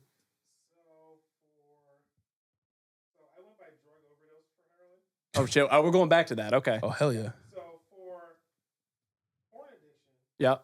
146 page views per capita in Virginia. You got a real stat. 146. Page views per Say capita. that again. Say it to me. 146 page views per capita. So what is the Those are capital all then? me. What is that? Is that the state? Or is that the That's Virginia. of Virginia per capita? So They're They're whatever. trying to find the right video. So whatever Is that like, yeah, I'm on page 146, and I finally find the right video to be to, and then I don't boom, know if we laptop out of interpreted that battery. right, but okay. And then drug overdose on heroin is like 30.5 per 100,000 people in Virginia. So About the same. we think the numbers match. I feel like it kind of evens out. About the same. I think yeah. Everybody's addicted to But heroin. the and overdoses everybody's addicted though, to like I porn. mean, you're not checking out off the porn though. Like you're not like Not checking. I'm OD'd on porn, dude. I look like Randy from that South Park episode. That's Just not sitting in the true. chair looking covered in cum. So I'm like, really, the stats oh my not God, right. overdose. I mean, we talking about overdoses. So like, But what's it called with the belt? with the what? Oh wait, no, I know what you're talking When about. Yeah, when you yeah. when you choke yourself? That's a real thing. Oh, yeah. autoerotic asphyxiation. Bam. That's gonna be a stat here in our next segment. Well, see, doing it to yourself is one. I mean, again, you see where they're coming. You ever had a chick choke you in bed? I can neither confirm nor deny. Go ahead, bud. This is safe space. Perhaps. Don't plead the fifth on me. If I a did girl put a fucking belt on my neck. No, I ain't just talking a about the hand. belt. Just a hand. Just a hand. No belts. I ain't This is calling not. the This is police. not slut me out. No belts. No. I'm not gonna be put on a dog leash. If or I anything. find out about a fucking porn overdose, I'm going to be mind blown. That is crazy. porn overdose is funny There as there shit. might I think be one out what there. the overdose would be like. It's just like your dopamine. No, you'd be like, out of like testosterone or something. Oh yeah, you're You just would- beating like 6 That's times a OD, day, man. and you're Yeah, just bro. totally like no tea. Can't get your dick hard anymore. Your balls may have like disappeared and dissolved like off the bat. Like I just wonder what would happen if you Googled like porn overdose. Like, what does that mean? Dad, Do you think there's I won't be more? able to like give a you a grandson because 30-hour I spent video of too much porn. time jerking off. There has to be something. Do you think there's more sexual related deaths or peanut allergy deaths? Gotta be sexual, right? I don't know. No, people gotta be be people be sexual, checking out off the peanuts too, or not Well, checking no, out. because but- like People don't be EpiPens and checking. shit. One of the pods so far is people don't be checking out off the porn. It's hysterical. I didn't. I mean, I don't know. I mean, just I don't know imagine, what- dude. You just like fucking. It's like you're some Does that guy's mean like his you, third like- jerk off session of the day, and it's just like fucking. He just buzzed. He's like, and he just overdoses. Dude just dies there, like dick in hand, like browser's still open. and how does that get explained to your family? Like when the Right. autopsy comes out, like, Mrs. you know, Johnson, we hate to break it to you, but the cause of death was your son jerked himself off to death. I'd be like, make some shit up. Like, yeah, he was real low on magnesium. Yeah. he's gonna be like, what the fuck? Said, doctor, give it to me straight. Give it to me straight. We know our son was a chronic masturbator. My dad be sitting there like, magnesium, eh? Magnesium. Is that why we couldn't keep the fucking puffs and jergens in the house? Would your family be more proud of you overdosing off of porn or heroin? Heroin. At that point, it's gotta be, bro. Like, at that At point, least they're like, oh yeah. I don't know. Yeah. Maybe he's like a and- cool musician, you know? Like maybe he was like, oh, he's like a tortured artist. But no, they find you dick in hand, you're done, bro. You're like done, dick in done. hand or needle in the arm. Like pick one. Like which one like really looks crazy? Like I want both. I want both. The Chris Farley death. just a Oh, he went there. The Chris Farley way out. Rest in peace, Chris Farley. Don't Yeah. think he died with his dick in his hand. That's purely conjecture. Hey, he but- did have a prostitute there though. Oh, yeah. that's dope. Yeah, no, That's the dope. prostitute took a photo of him. When he was dead? Yeah, That's fucked up, Well, actually. she didn't know that he was dead at She the saw time. he was passed out. Yeah. That's for real though. wild. Like, Imagine being that hooker. You just got done having sex She with a was- very yeah. large fat man, and it's like, oh no, yeah, they didn't and even now have he's dead. sex. You read the report, like she Wait, was he getting didn't pipe? She was getting pissed off because like he was like really, he was off the speedball. Yeah, he was freaked out on Yes. that the meth and coke, right? That was the mixture. John the Belushi. Yeah. the Belushi drug. That or whatever. Belushi mix. Yeah, I was just reading about this the other day, but nah, like he just kept saying like I can't do it or whatever, according to her, and he got too fucked up, checked out, took the photo, and she was out of there. A lot of people kind of blame her because why wouldn't you? Right. That's saying- like the Mac Check Miller on death. him. He got his I think he was trying to take Xanax or something, and it was cut with fentanyl, and he overdosed, and he got him from a prostitute. But I was also dead ass. That's what happened. my I was God. also gonna say another celebrity is Robin Williams. Yes. I'm pretty sure it was like tried to cover up, but he was fucking wanking the willy, and he had a rope around his neck or a belt, and he suffocated to death, and that's how he And died. that's what that's what we brought That's up. really a That's conspiracy. so on like for brand. real, like that's like a. They say, yeah, I've heard it a couple times from different people That's so on around brand. that have said that. That's but crazy. I thought he I had didn't a know that. coke overdoses. No, he used to be into coke. I think he had gotten past cocaine. Okay. Because like when he was, I mean, if you watch his shit from like the fucking 80s, dude, that motherfucker was breathing cocaine. Dude, Robin Williams was like an full amazing energy, actor. I thought he was full all really the time. funny. Not the acting, the comedy. Oh, the Acting's one thing. stand-up comedy? Yeah. Dude, it Like a is like, where crazy the talented fuck actor. am I? You feel Right. like you're like in a whole new universe Yeah. of like an entertainer He's like, oh. watching Robin Williams on stage. Oh, here we go now. Yeah. Yeah, he had them little mannerisms. Yeah, he does this like he'd be doing a bit and then he'd break right into a fucking like a oh weird chick voice here, oh yeah, Dude, for like an Like fucking hour and just, like oh, on here we go. Oh, all next these joke. different things. Like It the was Family pretty Guy impressive. when they roast his ass. Yeah, Dude, that shit's so funny to me. He's kind of like an OG, like Jim Carrey in a way, just like by Yes. like the Yeah. different like mannerisms and Yup. faces and expressions he makes. Absolutely. Like he's like an OG Jim Carrey. There's a new Facts, dude out facts. now that That's I a great really like. comparison. I just got thought Kill about Tony. that. Casey Rocket. Casey Rocket, I'm glad yeah. that you know exactly who I'm talking about. Yeah. We're too. because I like it. I love Casey. He's like, never made it as a wise man. Yeah, that's like one of his gags. Yeah, and he's like, dude, his pill gags are so fucking That dude's funny. crazy. Because He's funny, he though. literally does comedy. It's not like a bit. You know what I mean? Like the best thing about Robin is it's not a bit. Like that's who Robin is. That's him. Yeah. Like Robin walks off stage and he's fucking still running gags. Yeah. Like the best thing about Jim Carrey, it's not a fucking bit. Like that guy is is off his fucking rocker. Has been Yeah. for 40 years. But like the Casey Rocket guy, like it's not a bit. He really abused prescription medication, and his mind is just disparate fucking like wisps of pop culture, and he seeing reaches shit. and grabs one, and he's like fucking oh. Yeah. Insert it.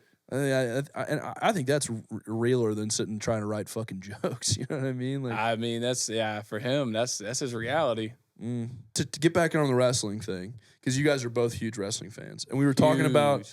Rick Ross. One of the things I think is cool about wrestling is that they allow for these people to come do like side quests and bring in these like other like celebrities, because it's not like a new phenomenon. Like people have always wanted to go and be on. Now, wrestling's always been. Yeah, I mean it's the last bastion of great theater, I think, in the world. Good actors. You know Yeah, what I mean? It's yeah. like these people, and people shit on it, but like Nah, I've there's nothing to always shit on. argued, you know, in the fucking halls of academia and in the fucking back bar rooms that professional wrestling has its place as a incredible performance art.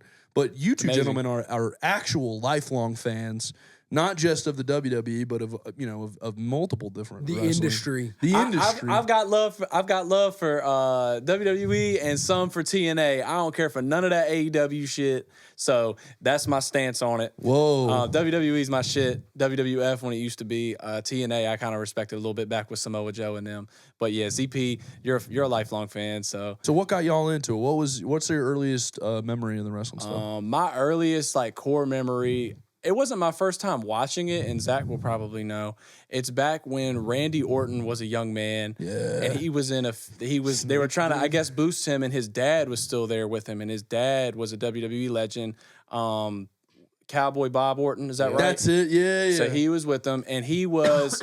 They put him in a feud with The Undertaker, and even if you don't watch wrestling, you know who The Undertaker is. Yeah. Like most, if you know anything about If you don't wrestling, live you under could a probably fucking think rock. about The Undertaker. Like that's just a very historic figure, dominant for 3 decades. But anyways, he was in a feud with him, and there was this one where The Undertaker came out with a casket.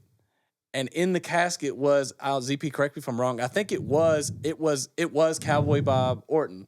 So he came out there with his opponent's dad in a casket, I guess like a wax figure. But that's how like big the beef was. Yeah. Like they came out there and put a big ass fucked up, dude. like it looked like him. Like so, and that was That is fucked up. I was a kid and I'm like, yo, I'm like, this shit is crazy. Yeah. And so then I just became infatuated with it. Yeah, bro. I think wrestling is so entertaining. I think like when you really get into wrestling and you kind of like understand like the format and Right. like the psychology and like Yeah. just the background It's about it, amazing. like storylines and everything. I've always found it interesting.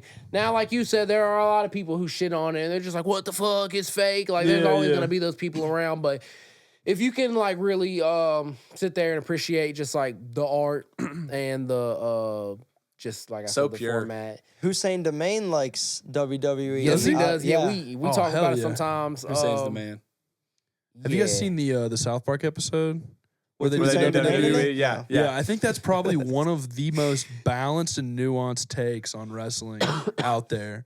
I think it's just it's love it. amazing. What's their So it's do like they have a stance? it or what do starts you mean? out and it's like the kids find out that they can do wrestling in school, and they show up and they're like, fuck yeah, like we get to put masks on and we'll kick each other's ass and it'll be all this, and it's like they get there and it's a dude in a singlet like showing them how to do moves, and they're like, this is fucking stupid. So they go home and they set up in the backyard like their own wrestling federation, and it starts like kind of like innocent, you know, just like doing wrestling moves and stuff. But it takes this like, it instantly goes into like high drama. Like it's like, like we got these characters and like this guy's like, we got this adopted kid and there, this aborted baby. It's like fucking insane. And it shows that what they enjoy about it is not at all, it doesn't have anything to do with wrestling. It has to do with the entertainment. Yeah. And that's why people can find joy in it, even though they know that it's fake. It's not about the combat. It's about everything that surrounds the combat. And that's kind of what they're doing. You know, it's a parody of it, but they're showing that concept that it's like, this is something that a lot of people like, you know, and it's like we've always talked about, like with Drake stuff. If a lot of people like it, and you're being a hater, maybe you need to reevaluate. It's you know pretty, what I mean? It's pretty cool, man. Yeah, I highly recommend it. I know ZP's got a good take. Go ahead. I thought it looked like you had something to say. Oh, I'm just thinking about wrestling right now. Just like, I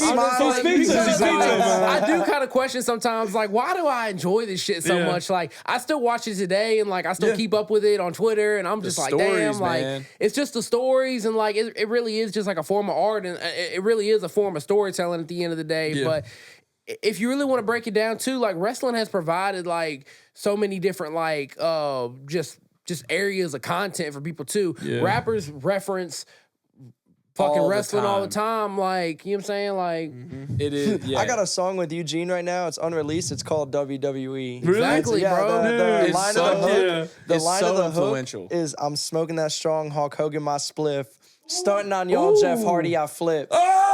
Pretty little thing layer down on the bed, smacking out raw WWE shit. that's all, yeah. That's tough. That's tough. Fuck with that, Yes, dude. sir. I like that. That's what I'm Yeah. saying, though. It's so influential, man. It's like Streets need that. from any age, bro. Like, we're talking as like grown men, you know, in our, you know, mid to upper 20s. And, you know, my dad watches the shit still. He's in his 60s. I remember being in 5th grade asking my mom if I could borrow some fingernail polish because Jeff Hardy painted his shit black. I wanted to be Jeff Hardy. I don't think any kid. What did Becky say about that? I mean, she thought it was like, why do you want to do that? And I'm like, because like Jeff Hardy does it. And she was like, damn, Is that's Jeff Hardy gay? yeah, exactly. And to an outsider, that's what that shit sounds Yeah, like. that's exactly what it looks Mom, like. I really want to paint my fingernails black because of this. But he was like, God. You show him a picture. He's like in a Speedo wrestling. yeah, in this boots. long hair, Speedo, greased up. Mom, check out this cool ass dude. but he's like he's like this edgy, more goth type dude, and that's Yeah. just like what Yeah. he came with. He came out to like they're, you know, they act like almost rock stars. Yeah, It was yeah, like- UFC Yo, career. they really They do. do Yeah, look like Ed rock Hardy had a stars, UFC bro. career. Who did? Hardy. No. You think about CM Punk? Probably. Wait, hold on. What I did you thought say? one of the Hardy brothers did it too. Did Matt Hardy do it? What do what? UFC. They didn't do any UFC. Did And they? I know CM did, but I thought there were a couple. I No, feel the like Hardy Boys never did UFC, but CM Punk definitely did. though. Yeah. Brock he got his fucking Lesnar. ass beat. Brock Lesnar Brock did. Lesnar Brock also Lesnar did was UFC. good, but he was a wrestler before he ever did UFC. UFC made him rich. That's probably my favorite wrestler, Brock Lesnar. Brock Lesnar is the truth. I That's will my say favorite. that. That's 'cause I had a it's Brock not just Lesnar him. bar. What's Oh, your yeah? what's your Brock Lesnar bar? Did you? Yeah. Rock bar too. Wait, a rock. Join the like. Rock bar Zeta. I forgot what song it is. Ron knows the bars better than me. The Brock Lesnar bar was it was on Heisman. God, I can't even think about it right now. Oh, you did. What did you say? I can't remember. I said I said something about bringing the pain. Fuck, I can't even It's like remember the- my damn song Oh right my now. god! I know. I can hear it. I feel like I said bringing the pain like Lesnar in his prime because Yeah. when Brock Lesnar had first came to WWE, his main motto was bring the pain. Bring the pain. And Paul Heyman would say, or they would say, time to bring the pain, like or whatever they would say every time he came out. That's what I love about his. Sorry to cut you off, but his persona is like Brock doesn't say a fucking thing, and he's got Paul that's in there that just is the mouthpiece, and he's like, the beast incarnate, the fucking king. Just Brock's that in shit. there like, Hypes you up.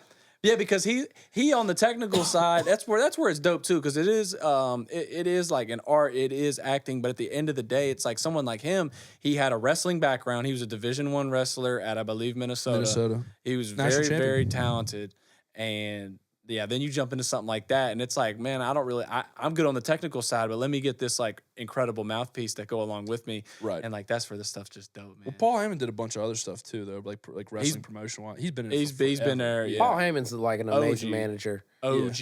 Ron, to answer your question, I think it was the what's cooking, like the Rock nigga or something like that. Or I said something like that. Yeah, like, No, you say it's raw like the Rock. it's raw. Yeah, I can't even remember the bars. Bro. It's I've been- controversy. Yeah, it is Controversy. That's raw like the Rock. yeah, exactly. Yeah, so okay, that's Smell what. what Okay, I'm cooking okay. is raw like the Rock. That's what you said. Have you seen any of this stuff from like Rock's like bio movie or series or whatever, where this kid plays like the young Rock? Yeah. I've seen it. So I I like the think clips. that kid is in the Gen V show I was telling you about. Oh, really? I think he plays one of the main characters in that. Gen V. Yeah. Did you ever watch The Boys on Amazon Prime? It's like the superhero show, like the gritty superhero show. Nah, I did not. I've seen little clips of it. yeah. I haven't watched the whole thing. So though. they had that show, and then they did a spinoff that's like the superheroes in college or whatever. And I thought it was going to be like watered down. Not at all watered down. It's fucking actually twice as vulgar as the original. But I've been watching. I started watching it last night because I could not fall asleep, and I watched like 6 episodes. Like it's really good, dude. It's funny. You know, it's the first thing where I'm like, maybe we're getting to the point where this stuff is not for me. You know what I mean? It's not made specifically for me as an audience. Like I'm starting to feel like, you know, because they use like language that we do and stuff like that. Like they use, you know, like they say things that are like topical and you know, like pop culture-y. But I'm just like, man, this is. Maybe this is the next, you know. Maybe my era is coming past. You never know. Yeah, you might wake up one day. I feel like there's not shit on TV though, Shit as far done as passed you shows. by. Right now. There's more TV than there ever I has know, but been like- before too. But it's like, damn, I can't find shit to watch. As someone yeah. that like watches so much TV, and like someone that will like jump on a series too, like I feel like there's nothing good out right now. I don't know if it's like the WAG strike or if like I just don't. You know, I don't like anything anymore. Like, but I like if y'all watch anything good? Like, have you seen any good TV shows recently? for you listeners at home, our studio audience has chimed in and let I us don't know. really enjoy TV You don't watch nothing. anymore. Yeah. What do you watch? What do you watch? Wrestling. I watch fucking Wrestling. wrestling and NFL and honestly, I'll go on Hulu. I mean, I know it's a stream platform or whatever, but I'll go on Hulu. I like watching the little Kardashian girls. They cute. The Kardashians. Don't forget, we all go on X videos. Yeah. Oh well. Ooh, we. Yeah. Fuck. They not putting X videos on the Hulu yet, but goddamn. I mean, Hey, It'll it'll coming. happen eventually. It's coming. No pun intended. 2025. No, imagine it's like there's only one source for your media, and it's like hyper personalized, right? Because like I think that's the future, right? With AI, because AI generation will be. It's like we're getting to like a super personalized media experience. That's what you get with the For You page, right? So imagine sitting down and like the AI knows what you want. And it's like, all right, okay, he wants a little bit of sports, he wants a little bit of porn, and he wants a little bit of fucking action to round it off at the end. Feeling And it's horny like, right now, and then huh? we'll sprinkle in like random tidbits of news, and it's just like, boom, there's your hour of content. It's got everything you need. and Monday Night Raw. And Monday Night Raw. Porn. And Monday Night Raw. Monday Night Raw. I mean, Yeah, could I actually trade out the porn for Monday Night Raw today? That's the same thing. We are Raw on Monday nights. No condoms on Mondays. Yeah, I think that will be something though. I could see that like if there's only one Yeah. platform and it's like, okay, this is what you like to watch. And Right. Here you go. So, There's no coming Netflix. There's no. It's like okay, like. Would do you think it'd be like a government funded thing? Just eventually hopefully like not. I think they're all government funded at the end of the day. Like all the everything, every piece of media we ingest is, it's not unintentional. through the chain of authority and not to like who's put a got money. tinfoil hat on, because I think it's like mostly made up of good faith actors as far as like people that want to have platforms for creators and blah blah blah blah blah. But it's like when you have something like TikTok that's like a mass media machine, there's no way for you not like the people in power to take advantage of like how corruptible the youth are like through that, you know, like it's like it's I don't know. And I think it's what they've done is they've kind of gotten everybody to where it's like you got to scroll through everything so fast. It's like you don't really necessarily have an opinion on anything because you're like, oh, let me run to the comments and see what other people are saying. You know, it's like you don't get time to form an opinion. You don't get time to do like a nuanced take. Like it's not like Walter Cronkite sitting there for 30 minutes telling me about Israel and Palestine. Like I see one video about of an Israeli dude, and I see one dude of a Palestine dude, and it's like it's like how do I sit here and make a measured take? Like everybody's right, it's just. It's like even when you make takes though, like shit just everything. There's so much content. Slowly Things but go surely. so fast. Like whatever you do on social media is gone. It's in gone moments. in 10 seconds. It's dude. like there's so many people who have had allegations or bad shit, but they're still just reputable to society because shit goes on so fast. You can literally say like the most outlandish shit ever. Yeah. And in a year, it's like that never existed, even if it's like you have like a huge downfall or whatever. Well, it's like, dude, I could post some like heinous shit on my Instagram story, like saying some horrible things, and then I could come out the next day and be like, yeah, some hackers got some pictures of my face and made a deep fake, guys. That wasn't me. Yeah, I would you never can- say those things. Yeah. It's like, you know, like if you can make a deep fake video that really looks like you're fucking a chick, like you could use that as an excuse. Your girl catches you. Hey, what about this video? You fucking this girl? Fake, deep fake, created by AI. Not me. My dick looks bigger. You know what I mean? It's Shout just out AI. shout out AI. That's what TikTok does for you already, though. Like it kind of like caters to it caters to what you like to watch. Yeah. A lot of my TikTok algorithm is rap shit, wrestling shit. I like those little random like little prank videos people be doing. They'll go up to a motherfucking Walmart and be like, oh, in their ears. Like, shit. I just like little stuff like that. Is just like, what the fuck? It's like funny though. It's like why did you take the time to like think that was gonna like I It's don't gonna know. get somebody killed, man. Somebody already got shot at, bro. I believe it. Yeah. The baby killed someone in Walmart. Yeah. Dude, my favorite prank video I ever saw was the one where these kids would walk into Walmart and they'd go back to the electronics section and get a pair of AirPods and then find somebody random and be like, yo, like we're picking out random people to give them AirPods. They haven't paid for the AirPods yet. Like, yo, we're picking out random people to give them a free pair of AirPods. And the people are like, oh my God, thank you so much. And they go to walk out of the with store them. and they're fucking stealing them.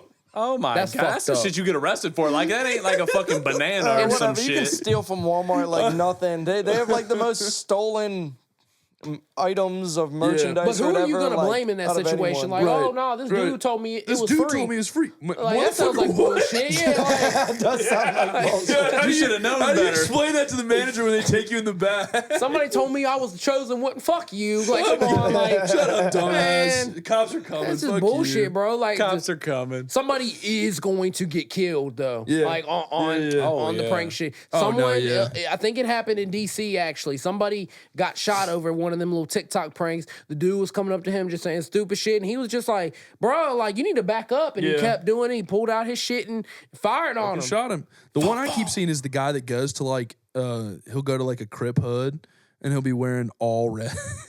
Oh yeah, the dudes that do that are crazy. And Yeah, the they dudes are that come up and crazy. check them are like insane because those aren't like the shooters.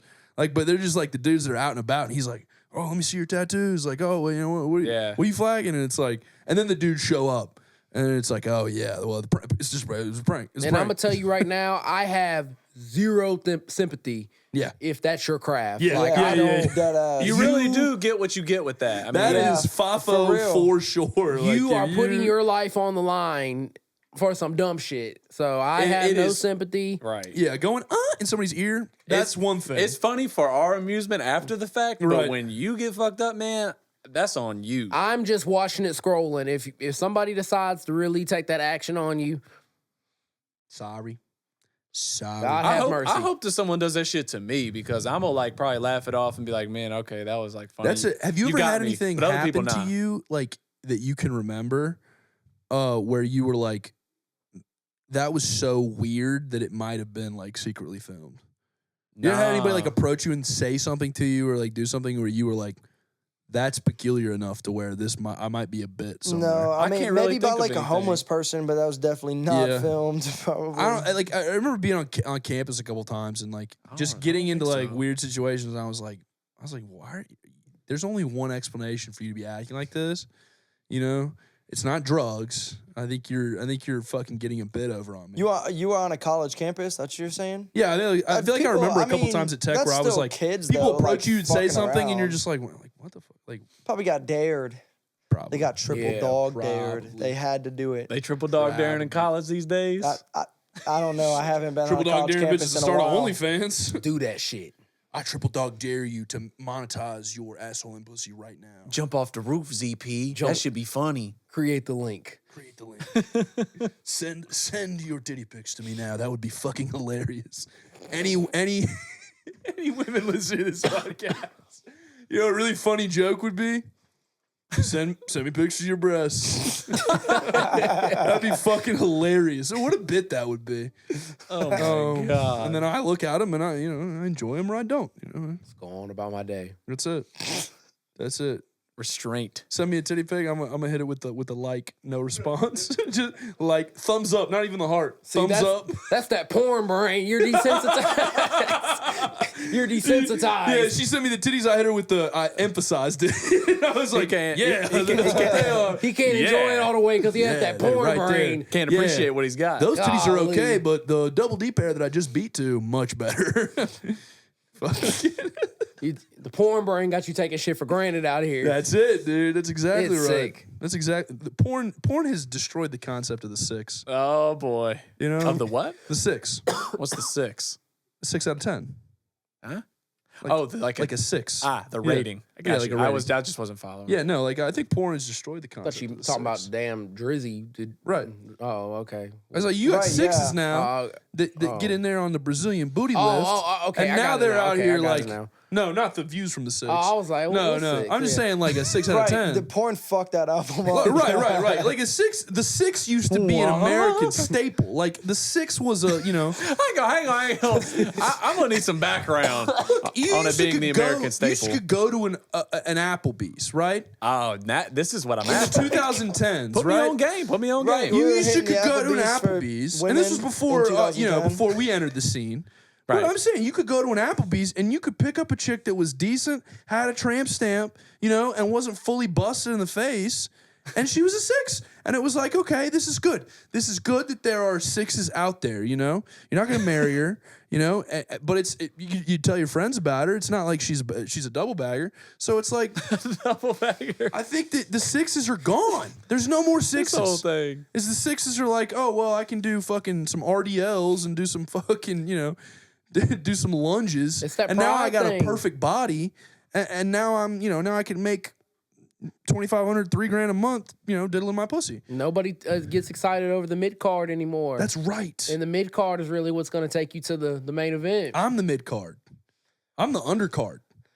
I'm the amateur boxers that get out there before they even to run the camera. He's a damn Shit, warm up show. This could be advice. This could be advice to the men, though. It's like, we were talking about approaching women in the club. Yeah. Don't approach the baddest bitch in the club or the most beautiful Right. one if Right. you Ty said scared that. or whatever. Fuck a 6. Approach You know? a 6 and see if you can this- score. Then get your confidence up, Get your or confidence maybe up. you get rejected by 6 and you get more depressed and then watch male Right. porn. And then you but either spiral, way, yeah. if you Max scared a K. little bit, You made an excellent point. And to liken it to our brother Ty, not that anybody has to agree with what you said or disagree, but the thing is that Ty said to bring it back around is that what advice did he give you? You need an eater. wear a You need an condom. eater. Oh, and we have remember that? in the studio Leader of the eaters. No, I the don't leader remember of that. the eater. You know him. You love him. Can you define what a eater is, What is and an how eater? did you Yeah, what's become your the definition leader of an of eater? the eaters? Oh, second Do we guess the remember? best. Do we remember Ty's beautiful description it. of an eater? Yeah, we've all got it, I think. He's- Well, There's a let him girl go, let him who, go first. Let him go who's first. known to You're not going to let him. gobble the penis. Damn Yeah. it. Start, I did really appreciate the gobble the penis bar. Call on that the- on the Thanksgiving. last pod. So shout out to the big bro Ty as Known always. to gobble the penis. Yeah, leader to eaters, man. I just felt like there was a time in my life where I was just observing a lot of eaters and Yeah, keeping them when- corralled. When you're in that position, you feel like the leader of the eaters. There's no That's exactly right. there's no. So the there's no- leader What's that of the Central C eaters. song? He's like 100 eaters in the sprinter or something like that. Damn. He's a what is the fucking the sprinter song? Have you heard that one? the sprinter song. Like I just put 10 girls in the. I took just 10 girls in the lead. sprinter. Oh, I was talking about yeah. 100 eaters. They won't fit in one SUV. That's true. That's true. Not a lot of eaters left though. I feel like There's not. There's really you not. can't I find don't- an I mean, eater. Like a girl that'll just come over. Pride thing. I'm telling y'all. Everybody got pride now. The eaters don't even want to be the eaters anymore. Girls don't even swallow anymore. They're What not- the fuck has They're happened not the eaters. to my country? I'm booed up. I can't speak on the current state of what's going on out in the I field. don't know about but the eater forecast either, but Eric is not finding what he needs to find, so I don't know. All the eaters, please message biscuits and Eaters, gravy. inquire below. Inquire Ron, below. it's up to you. Time to put the suit on, put the do-rag on. That's it. Find the eaters. That's it. Where are they? The eaters need to drop they low. That'd be a good fucking a good skit. Is like we do like I dress me up as like Indiana Jones, and it's like we're on a quest for a long lost treasure. It's just it's a 6. It's an like eater. we get a decent 6 who actually gives head. But no, people. Sixes have always given head. It's though. like us going through the woods, like fucking like going through briar patches. Like, oh my god, is that over there in that clearing? It's a 6. Check this out. Check this out. Check this out. Look, let me pull out my binoculars. Like, Yup. oh yeah, that's a 6. I'd be like, B cup titties. She's got a drip. It's a 6. Yeah, I think it's like, damn. Max K out there with the wig on. I'm like, Eric, you need to chill. 6, run, gawk attack. Oh my God. Like, yeah, that's what we got you. That's what we caught you for. I cannot wait to screen record that when that gets on YouTube. I'm going to use that against you for years. I've already done I've already done that like 4 or 5 times. Well, then I haven't been paying enough I don't attention. think you watched the podcast. I don't think anybody but me has seen a whole episode of the podcast. I watched Bullshit. No, I have watched 2 of them. I listened to all of them. Yeah. The watching is more people watch than listen to it right now, Which which is I so never funny. anticipated. But I think that we bring enough of a Well, I want to see the visual character that aspect was to it. coming behind some of these statements. Like, I feel like, on the porn conversation, back to the porn, I feel like Oh my the viewers God. may want to examine what we were really feeling What do we when look talking like? about What talking do we about look the, like?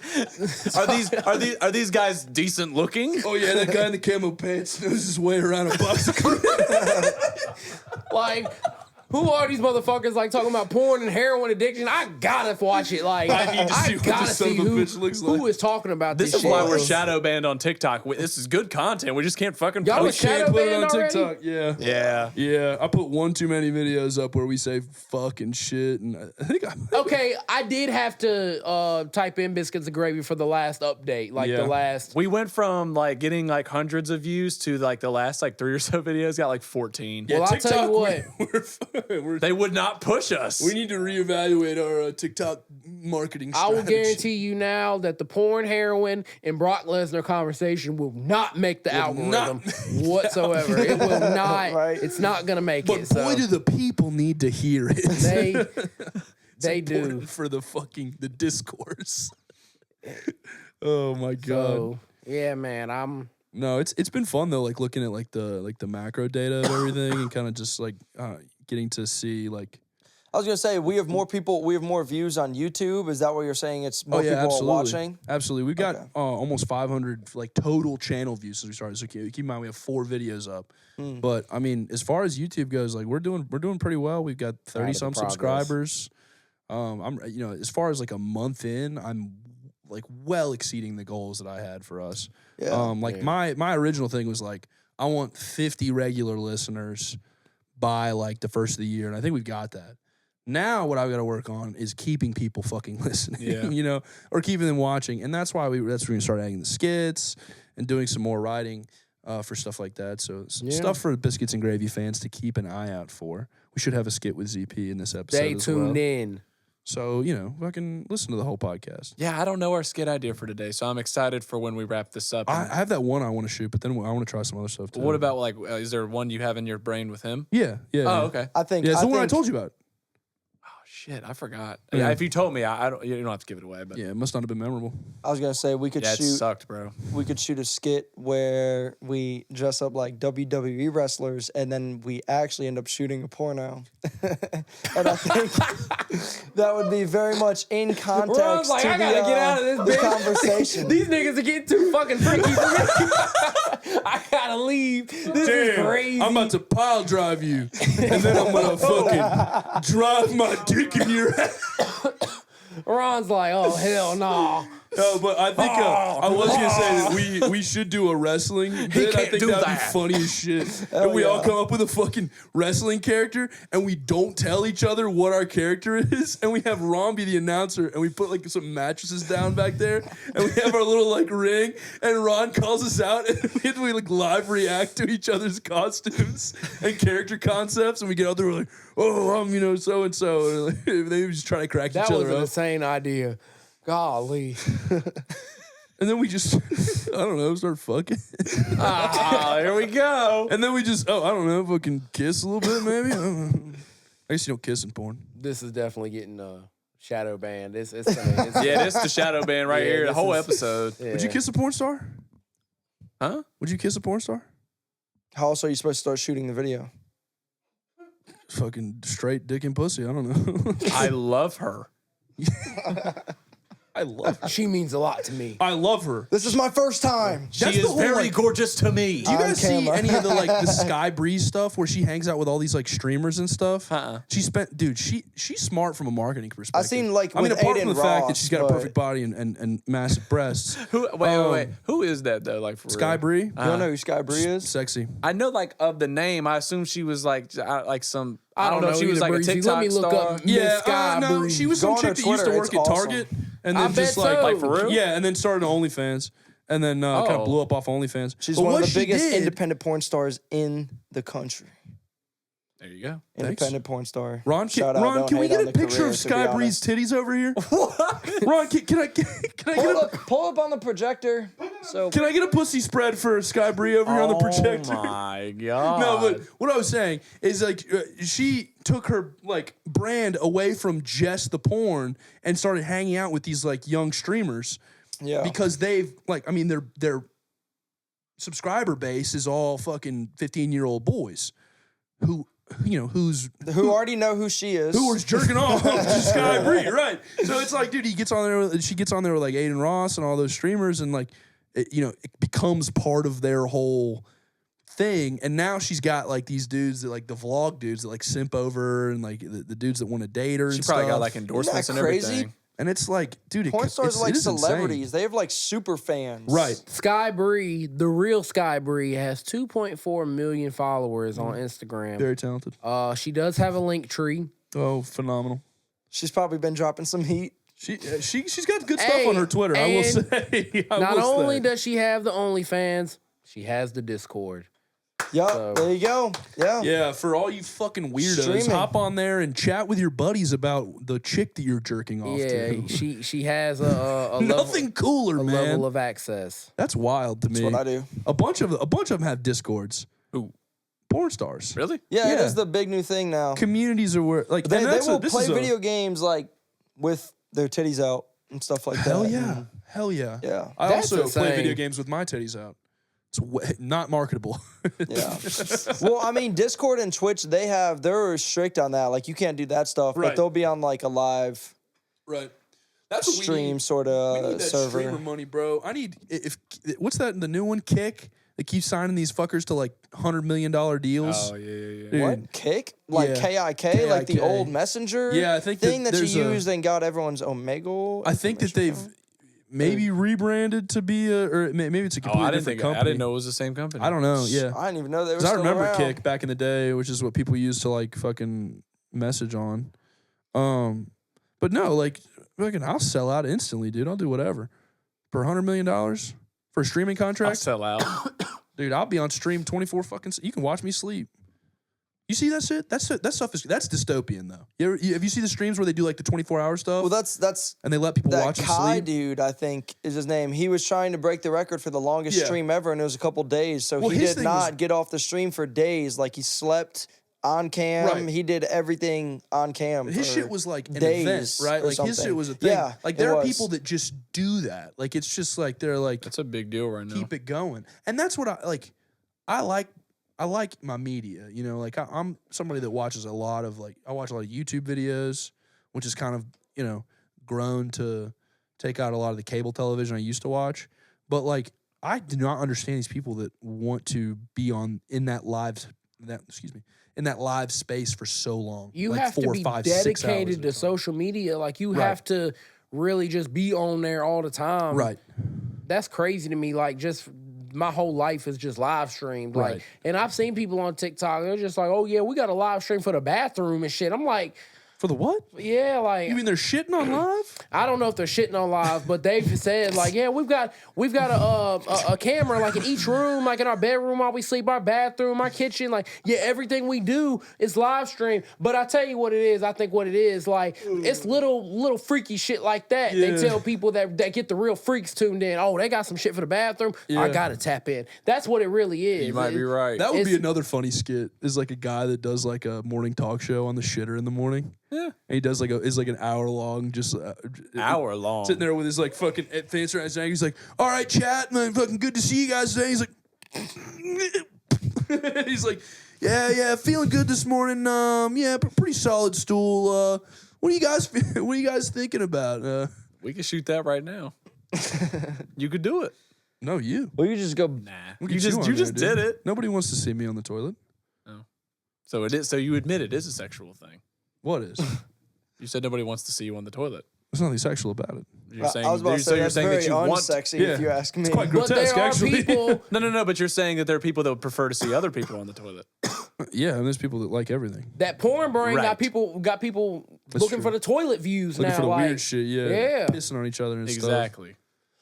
That's what you ever gotten around anybody that's like into that stuff? Like I've never like I No, don't know. no one has ever openly admitted that they're in that. Dude, I used to me. work with somebody. It was a manager of mine. That this was like right after I got hired, to like way before like we should have ever been close enough to have this conversation. And I walk back in there, and it's like the two managers in the back are just like shit chatting or whatever, and like wrote me into this conversation. And he's like, yeah, he's like, I used to have this chick, man.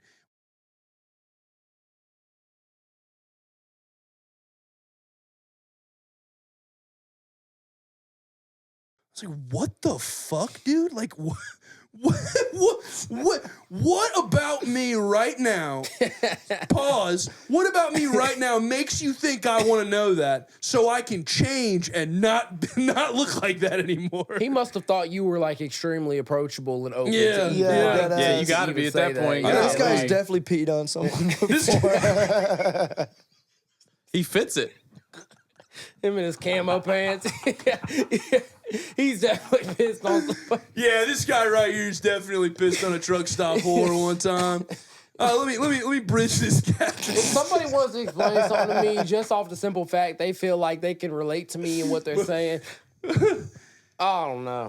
my dad always said this thing to me, and he said that his dad always said it to him, and he was like, "You ever find that people will just open up to you in the weirdest situations, and you have no idea why?" Absolutely. And I think it's like a certain type of person just coaxes these like secrets out of people, and they don't even realize they're telling you this stuff. Oh, And it's like 100%. that's what I saw a lot of that in the car lot, dude. Is like people who were really reserved, like close to the chest, just after the smallest amount of time, being able to coax details about their life out of them that you would not tell a fucking therapist. Like I was sitting in the back of a CRV with this dude, and this dude fucking spends 30 minutes talking to me about, he's like, well, me and my wife ex-wife did couples therapy for a while, and she's I love her to death, but she's just gone a little crazy, she doesn't know what she wants. I'm like, man, I'm trying to sell you a Trying to sell you fucking the car. CRV. I'm like, dude, But you become the not counselor. only do I don't care, But you became the counselor. but in what situation would you ever open up to anybody about this? Like, that's trying to sell you something.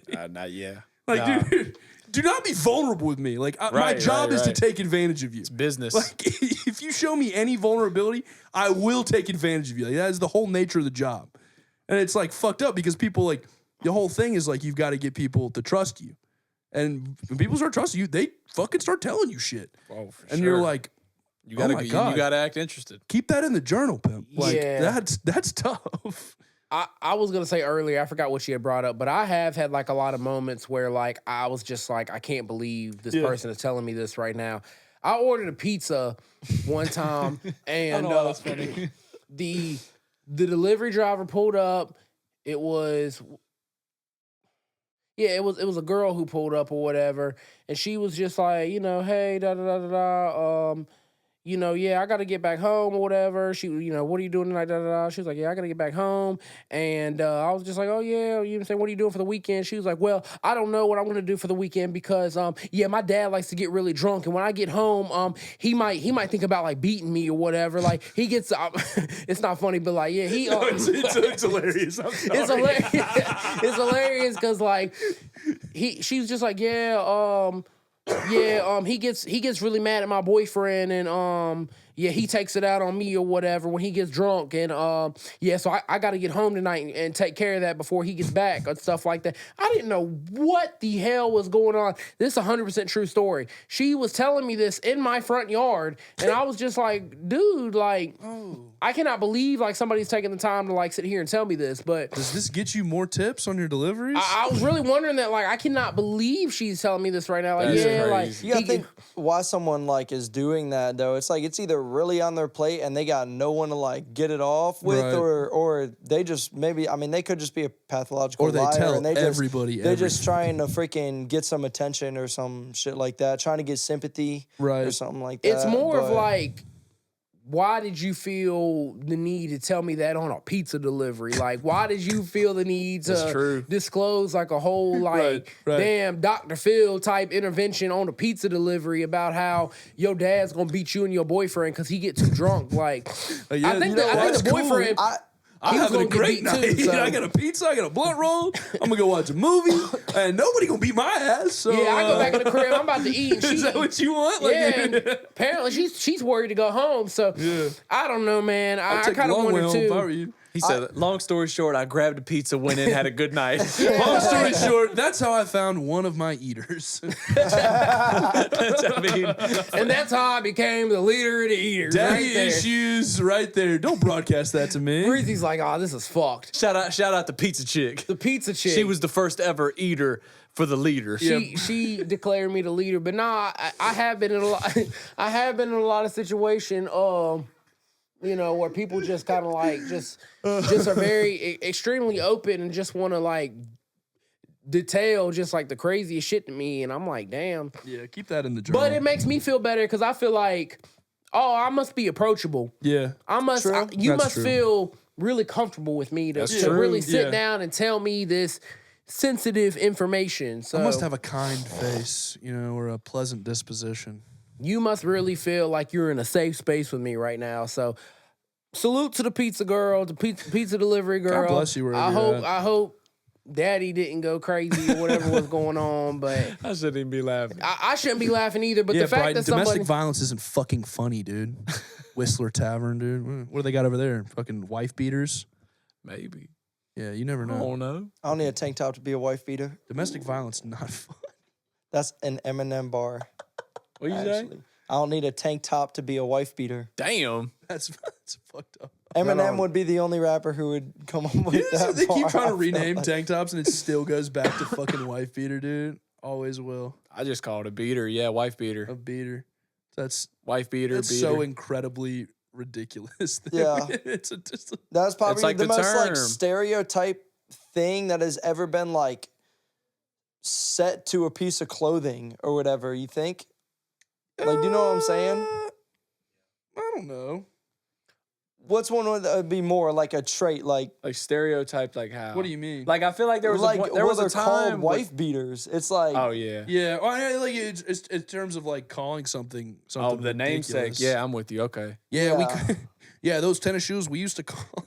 I don't even want to go down this road, dude. I'm gonna start riffing and say some fucked up shit. I guess it's your world in the I had editing. the same thing happen to me though. There was like this 45, 50-year-old lady come up to me when I was out in public and I was doing a job and she just started spewing her life and talking about like her husband is like a heavy drinker and they're divorced and she's got this 14-year-old son. She's like talking about how he's like got a girlfriend. She's like, I'm scared he's like gonna have sex and unprotected sex, and she is spewing all this. And you the guy to talk to. I'm sitting here Like, what listening to the her, and fuck? he's like, Hey, I she's think like, your son should fuck all he wants, dude. she's like, I think she like sends him pictures, and I know he beats off and Oh, all so this your stuff. I'm son's like, fucking yo, cool as shit, come dude. That's a on. wild No. conversation. Son sounds like a baller. 5 dude. minutes later, she was there first. Her 5 son minutes. walks in with his best friend, and I have to like give an intro or get the introduction, shake his Hey. hand, ask him about how he's doing and how I know he's the offensive tackle on his high school team, and his talk mom about had all just the other told you stuff 10 his mom minutes just earlier. spilt the beans on. And I was like, yo, like, That he was a the fucking. fuck? But I how felt do you respond masturbator. to it though? Like, what do you say? What do you know say? what? Oh, She damn, that's also, crazy. She was really coming from like a motherly place though. She was like, Yeah. I don't know what to do with my son right now because he doesn't. Bitch, he's not responding to me. He doesn't like me or anything not like that. Dr. Phil. I was I'm like, just this confused is, why you were the voice of I'm reason. not Dr. Yeah, Phil. I don't know. Maybe she What I was think trying your to get son should laid. do, I think he should fuck his little girlfriend. I think you should watch more porn. I think your son should start smoking cigarettes, okay? Not enough kids smoking cigarettes anymore. No, fuck cigarettes. Get your marijuana and heroin. Get your son started on the Throw the marijuana heroin first, in there. and then as all marijuana smokers do, he will eventually go to heroin. yeah, that's stepping stone drug. And yeah, well, as every person that's ever smoked marijuana will tell you, that you just instantly get an insatiable thirst for fucking black tar heroin. Yeah, I mean, you know, we've all been there. Yeah, literally all of us have been there.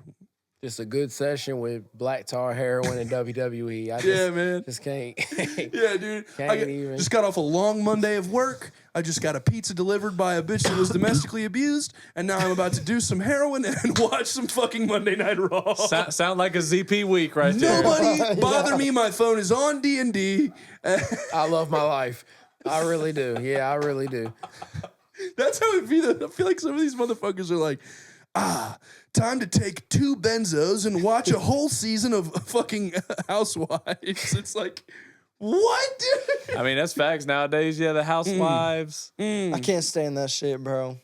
Can't stand the housewives. Get you a little. You can't stand the house. The Real Housewives of blah, blah, anything. blah, blah, blah. Anywhere. It don't matter. Those That is like shows- the dumbest shit I've ever seen televised. Yeah, those shows like Ever. piss me off because there's like 20 different men like competing for one woman. I'm like, bro, like you Yeah. didn't find anybody else Right. in your city that you could have like caught the riz up with. You had to go on a TV show like TV that. show. I know the paper's involved and people are like, oh, you Yeah. know, whatever. It's for the TV, but Dude, you're competing with 20 different men for one woman. So you think the concept of like the Bachelor, That's the Bachelorette is thing. stupid? I think That's shit is the only- ridiculously stupid. the only reality television that I will stand on as like, this is fucking good, always will be good, is Love Island. And Oh yeah. Is Love Island. And it's because the model is entirely different. So the Bachelorette model or the Bachelor model is like, I got one dude, I got 20 chicks, and you're gonna go on all these like super That's just structured, dumb, though. heavily It is. produced Yeah, dates. not and it's all reality. very it's not reality at all. The Love Island thing I think is genius because it's like fucking sexy gladiators. They're like, all right, we got a villa in fucking, oh shit. We got a villa. We got all these sexy people. We're gonna put them in, and we're just not gonna touch. And all we're gonna do is either put new people in or make them do ridiculous challenges that will cause them to fight or fuck, whichever one comes first. I rock with Love Island. And it's like, Yeah. sandbox, beautiful people, and like I believe in maximalism in art. Like I love like cutting something down to like a 30-minute, or whatever, or like one episode a week. I think is like in that form is reductive. So like the Love Island model is That we'll give you an motherfucker's- episode every day and a recap episode on Sunday, and we'll give you fucking 60 of them in a season. And you can watch it for fucking days, dude. And you really get to know the people. you got a really good way of putting stuff. That's well, I was taking all that in and I understood it all and Yeah. and it just hit me. It did different. make that's sense. what I agree. That's what I love about He Love Island. though. explained that in a very did. just like well thought out Yeah, he way, and definitely at did. least his stance on it that was dope. It's almost like I have a degree in literary analysis. That man straight up plugged Love Island. And we're also gonna mention the GOAT Jersey Shore though. Y'all Oh, yeah, Jersey people? Shore is- that's my GOAT. Jersey Shore is probably, and that's something I never appreciated back in the day when it was on. that That shit you is- can't really appreciate until you're as old as they were. That shit is And gold. you're like, okay, yeah, this is. But Love I Island, see- Love Island's my top one right now. I love watching. I it. understand the fascination with Jersey Shore now because they Yeah. were literally getting paid to just get fucked up. Yeah. And Yeah. like Yeah. And that's cool. I think that's cool or whatever, because like I wish I had that job. you just have a Yeah. good time. You're getting. I think at one point by like the third or fourth season, they were getting paid like $10,000 to $20,000 Yeah. per episode, making Wow. bank more. bro. And like Yeah. it's just a crazy concept. I really like Temptation Island too. I don't know if you've seen I that. have not seen that, but I've heard good things. Temptation Yeah, Island, because you come with your joint, with your man, Well, they whatever the can't touch, case right? is. Oh, And y'all swap. You're with a whole different group of women.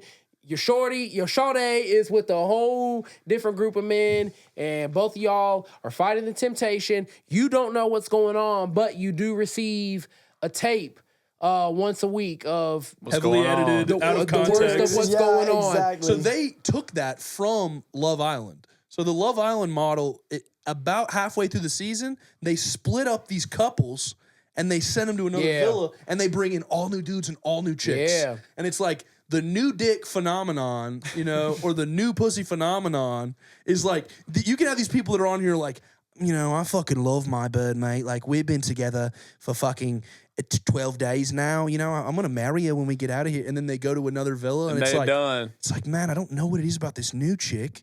She looks exactly like the other one, but new pussy. It's like, I don't know, it's crazy. It always gets them into trouble. Hey man, and this is something like not off topic, but part of it. Why all this shit? Why is all this shit British? Why? Why is that where it I think originates? Everything starts in Britain. Like, Why? all of our TV starts in why? Britain. Their humor's about 10 or 15 years ahead of us. Well, real? the USA people over here, we're just too ignorant for like TV. I feel like too. Right. Like I feel like over there they kind of have like a No, I feel like USA people, they're just too ignorant or whatever. So I was kind of making an observation with that, because when I was watching Love Island and everything, I was just like, damn, you know, their humor is different, and just kind of like the way they, you know, converse and just talk with, you know, everybody. It's just, it is a different format. So I don't know what the, you know, what the atmosphere over there in the British Islands are like. It's but different. We The steal whole a bunch culture. of stuff from them. Yeah, the culture. Yeah, I don't know Yeah. what's up with the culture Isn't over like there. wasn't the Office? Was the Office a British thing before? Office, and now it's like, Shameless. I mean, most of the TV shows that do well in American syndication, but like the started Office is like in a big Britain. one. Like the big. Like, That's the biggest. I didn't one. know That's that. the one that I everybody did not know knows. that And it's a- started and there. Ricky Gervais started The Office as a show concept. Him and Stephen Merchant ran it. and it was a British thing. Wait, so and they it had their Martin own whole Freeman cast in for the it. British one? Yeah, whole British cast. Oh, I didn't know that. They did 5 or 6 years or whatever, and I mean, it's very good, very different, you know. But it's like, But that was like the premise. they started the whole idea of like the, you know, like the sarcastic, like weird, awkward comedy, And and that came right over to America. I And never we liked it. embraced it. I can't find the humor in it. In The Office? No, bro. I've grown to enjoy it. I was with you at first, but I've grown to enjoy it. I think you just kind of got to tough it out and then just like really be open minded with it. You Yeah, gotta you just get gotta not like the on the same content for a page. little while until you do like the content for a That's little my while. favorite stuff, though. with At a the lot end of the of day, shit. Yeah. and it's like the stuff that I like started, and I was like, oh, you know, like I don't know if I really fuck with this, and then it you know, against my will was able to pull me in. That's what I really like, because then that's an artist at work, like whether it's a producer or a showrunner or a writer that's able to like take a concept that at first I'm like, man, I don't know if I fuck with this, and then they just fucking get a hold of you, like And you're locked in. that show Succession. Like, it was a slow like first 3 episodes. I was like, you know Succession's what, good. this is fucking just people talking. I think to And then me, I bought in, and it hooked me, you know. you have to find the comedy in it almost. Like you have to kind of like search for it. Like what you might think is funny, like might not be funny to other people, Right, but right. there are some little things in there that just is hilarious to people. I think that's what it is for me. Like I don't know. Yeah. I don't know what's supposed to be funny about it sometimes. Like Yeah. I'm watching it. It's just very dry. It's very Everybody dry. has different humor. Every time I show something to like my girl, something like that, I'll be sitting there dying laughing. She really won't even laugh. Yeah. And it's just because you got different senses of humor I for guess that's certain what it things. is. For Right. certain things. You know a British one that I'll highly Yo, recommend? real quick. That, This one I did just see it stopped Is recording. that too? That's fine too. The We can red get that. the red light. went off. One that I'll recommend, and this is one that they tried to bring to America that wasn't successful. So most of the ones they bring over, they're able to like report, water down, you know, or just like put it into American audience. There's a show called Peep Show that was over there in Britain. It ran for like 6 or 7 seasons. And the concept is that it's a first person POV, right? So it's like it switches from character to character. Yeah, I feel like but that the wouldn't camera work. is always eye level looking at the other person and they're looking directly at the camera. And it seems weird at first, but the comedy style is such that like it's so the guys that are in it are so funny that it makes complete sense when you start watching. Right. And it's like you're able to get into it a little more. And it just didn't play for American audiences. But it's something that's so fucking funny in like the original British format. But it's a lot of that stuff comes over and does well, but some of it just like they have a very different sense of humor. Right. And it's because they have a much older like literary tradition that they're drawing on. Like America's so young. Like motherfuckers have been funny in Britain for 1,000 years. And it's always been fucking, it's always been ridiculous. They got fucking court jesters and shit out there. Do you think, so from what I've heard is that over in Europe, their sense of humor can be more on the dark side as what we would say. And so like people are pretty offended over here when you say stuff. Is that kind of what you're saying? Or because that's what I've heard. There was a stand-up comedian, I can't remember who it was. He was from Belgium. He was like, we make jokes like when someone dies, like in your family, like they will make a joke like that same week about that death or whatever, and the person will find that funny because that's it's just their way of life and how they live and their perception and stuff. So is that what you are saying? Is that what you like have I think it comes down to a bunch of things. I think the biggest thing that I always said affects the comedy out there is the weather. Specifically in Britain, not really in Europe, but specifically in Britain. Is the weather really? Yeah, I'm waiting to see where he goes. Because their climate is like always dreary and always rainy. You know what I mean? So it's true. like I think it breeds kind of a naturally a sarcastic sense of humor. So it's like, oh yeah, nice weather we're having, isn't it? And like, oh yeah, mate, yeah, well, all right then. It's like where it all stems from. I think it stems from like the weather. From people being driven inside, just from the culture. But then also I think it's like Irish people are very funny in general. And it comes from fucking 1,000 years of oppression. You know what I mean? Like it comes from being in the worst situation and being at the very bottom, being led through these famines and these rebellions, these civil wars. It's like when you're at that bottom place, there's only one way to go, apart from just utter darkness, and that is comedy. That's finding the light in any situation. Laughing at shit. And that's what Irish people are so fucking. That's what they're good at. Is that they can make anything funny. Like they will laugh at anything. But I think it comes from that place of like we know fucking rock bottom. And you can sit there and fucking be sad and cry, or you can make a fucking joke, and you can find some light and some laughter and all of it. But it's just different sensibilities. Like when you start to sit down and try to say what's funny or describe why it's funny, I think you start to compromise like funniness in general. Yeah, like that's what I found. Like from a scholarly perspective, like trying to write writing funny is one thing, but like really tearing into something and going, okay, well, what are the mechanics of this that are making it funny? Like what are the cultural presuppositions that are being brought to this that are creating humor in this that may not be in the text. Like what that's what. This is like an introduction to like comedy 101 for a college course. Literally, like dead ass. It's like we're gonna break down the mechanics as to why this line is funny. Yeah. Sometimes it's just about like how somebody says something too. I feel like delivery is huge, and that's why comedians are how well thought out the shit is. Like can I say something real quick? Please, you can say whatever you want. Thursday, I'm going to see the GOAT comedian. Do y'all want to take a guess? Matt Rife. Nope. No, you're going to see Theo Vaughn. Nope. Bert Kreischer. Nope. Who? I'm going to see Dave Chappelle. Wow. Are you really? Thursday. No way. Where at? He's in, I think it's Charlotte. Charlotte. Yeah. Wow. Or Charlotte. Yeah. Charlotte, North Carolina. Dude, fuck yeah. So yeah, we're going on. Me and my family are going on Thursday to go see Dave Chappelle. He is the greatest comedian, in my opinion. There's no one better than Dave Chappelle. I think he is the funniest man. He's definitely in the fucking Mount Rushmore. It's a biased opinion, but for me, like, I mean, I've watched a decent amount of stand-up comedy. We were talking about Robin Williams earlier. Yeah. I've seen whatever's of him on YouTube and stuff. Dave Chappelle does it better than anyone else. Dude, I just and remember his current stuff too. Not even the Dave Chappelle show. Right, but the like Dave his Chappelle show is now funny, stand-up. but him as an adult and like really matured, he hits great logical points and then cuts it with a great joke and a great punchline too. He Right. is he's an art hysterical. form when he is talking to you about things. Dude, Yeah. I just remember I went through a fucking like a tough breakup when we were in school, and I was in that point where like fucking everyone Why'd you laugh? pisses you off. Yeah, fucking yeah. Hey, he was yeah, getting them shit back on for me, that dude. rapper comment earlier. Shit on me, dude. Motherfucker Yeah. cleans that rapper. That's what you get. Damn. Zoom in, Cam. The first What do you thing think that- about that, chat? It's a party First foul. bill, hey, you trying to throw me No, the but, paper towels? Going through a tough breakup, which I guess I can't his do ass because I'm now. just a fucking funny guy, not allowed to have feelings.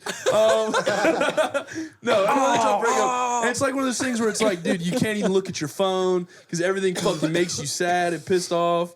And like, I just remember sitting down and being like, all right, you know, like I've never watched any Chappelle specials, but I'll watch this special and I'll like fucking, I don't think anything's gonna make me laugh. And I just remember like, for 40 minutes just being I like laughed my ass off. Yeah. And just forgot about everything that was going on. And I was like, this motherfucker is actually so good at his comedy, you know, that he pulled me out of the fucking Trenches. the trenches that I was in. But of course he made Chappelle Show too, which is like the best shit ever. Yeah. It's Show. it's kind of funny you got it's kind of funny you got broken up with though. Yeah, it's hilarious, right? It's hilarious. That was the funniest part of that whole story. Yeah, it's so funny, dude. It's so funny. Fuck y'all. Fuck you. I'm just playing. I really didn't mean to laugh. Nah, as soon as he said, you know, I was going through this tough breakup in college, and I heard on the last I was. I just love it. Anytime anybody says anything serious on this podcast, Was she an eater? Obviously not. She wasn't an this eater. motherfucker goes, he's like, yeah. He said, yeah. And she was saying that her dad was going to like beat her and shit. And the first thing I do is start laughing. Oh yeah, that's way worse than me. Can't Then breathe. it goes back to what we were talking about with comedy. It's like, taboo shit is funny. Like saying taboo The shit fact is that funny. her dad may beat her wasn't funny. It was just the fact that of like, why is the pizza delivery girl trying to tell me like Yeah. her dad is going Yeah. to beat her and her boyfriend? Like this feels like a dream. Wait. If your boyfriend can't beat your daddy's ass, what are you doing That's with what him? she said. She said, yeah, like he's gonna get pissed off and like try to like fight my boyfriend and like if I'm dead ass serious, like ZP, did you feel like you needed to go over there and save her? fuck no. What I wanted to do. Don't save her. She don't want to be Because saved. what? First of all, how am I supposed to respond in that situation? Oh, damn, And second facts. of all, what do you want me to do in this current moment right now? Yeah, right. You are shit, I'm giving gonna me go the beat your pizza. daddy's I am ass. paying you for the pizza. I am taking my ass back inside and eating this shit. Z.P.O's like, all right, well, let's go figure this out. You All wanna go right, over here's there what right I'm gonna now? do. Like, I'm gonna go put this pizza how he in the gripping that fridge. We'll motherfucker. save that for later. Yup. I'm gonna follow you back to your house. We're gonna get you and your dad sat down at the table, and we're gonna have a fucking constructive conversation about why this is going on. You know, and hopefully we'll get down to the bottom of it. And before my pizza gets cold, we'll have your whole domestic situation settled out. I think I did throw in like I hope everything like works out on a genuine note, but like but past that, like what can I really do in this situation when somebody is telling you something that detailed? And I don't want it to happen to her. Right. I hate that it could have happened to her or that may have been going on, but I don't know. Do you want me to call the cops? No? Thoughts, Okay. Well thoughts then. and prayers. Thoughts and prayers. Sorry. Thoughts and prayers. Or just hit her with the true. so, hey, follow me on Instagram. I just released a song last night. Check out the Biscuits and Gravy podcast. Maybe your sorry dad will this is listen to that going and on. forget to beat you. Got a new tape out. Tap in. And that's our show. Oh God, we are getting about. We're almost at fucking like 2:45 right now. Yeah, it's Probably, not. yeah. Is there I any- knew the It's Z.P.O 9:50. episode was gonna be. We've had some good topics. Is though. there anything else that needs to be addressed before we sign out? Did I say anything to you that needs to be promo your addressed? socials. Promo your socials. Yeah, promo Tell people where to find you, what they're looking for. And then Eric will ride us out. Instagram? Will I ride you? Boys. Instagram and Twitter, Z.P.O. 2 underscores after. So Z.P.O, duh, after. You already know what's going on. You can follow me on Apple Music and Spotify, Z.P.O. Yeah, that's really about it, man. If you do decide to tap into the music, like I said earlier, just know I'm coming passionate with it, and this is what I wanted to say, actually. My music, the goal of my music is I really want to bridge the gap when it comes to just like 2 different sounds. Like, I've always appreciated like just hype aggressive stuff, but I've always appreciated lyricism as well. So my goal is to bridge the gap with that. I want to get on hyper shit or whatever, or I like that dark trap shit as well, but I like to get on that type of shit, and I like to try to rap on it. I think that's my sound. I think other people have, told me that that's my sound, and I just want to try to excel in that. So if you like that type of thing, if you like somebody trying to, bridge the gap and combine the sounds, I'm here for you. I'm here to provide that type of content for you. Shout out to Biscuits and Gravy. Shout out to Clean Studios. I just appreciate all the creativity and all the inspiration that gets, poured into this. And love y'all. Appreciate y'all, man. Man, we really appreciate you coming down. We really appreciate you being you, just fucking forging a path out here, refusing to be put in any kind of box. Yeah, like I said, please go check Z.P.O out. You won't be disappointed. Go check out his music video with Mr. Brighton over here. We've made amazing moments. Pull up, Rhonda. Go check those out. They've got hits. Yeah. They've got hits. What is Pull Up at now? I don't know, like 3 or 4. 3 or 4K. I mean, that's all right or whatever. We not on no damn 21 Savage numbers, but I didn't realize it was that high. It's pretty good. It is good. He forgot Back Home. Oh yeah, Back Home too. Yeah. Yeah, Back Home. I just be thinking about the OG tracks. The OG tracks is what got us here. But yeah, check out all the Z.P.O and Wiz Breezy songs. I feel like those are really monumental. They were extremely monumental for the city, and they made their purpose. They had a purpose to it. So That's it, ladies and gentlemen. This has been the Z.P.O episode, highly anticipated, and it delivered in every aspect. Can't wait to put this one out to the world. and don't watch porn. So that my family will never talk to me again. But no, as always, thank you for checking in. We appreciate everybody that's interacted, everybody that's listened, everybody that showed any amount of love. I see it all. I want everybody to know that I am so eternally grateful to be part of this community and to be able to grow this community around kind of what we're doing down here. And again, huge thanks to Max for the part that he plays in that. And yeah, man, thanks to Brighton for joining me as always, and giving me rides over here.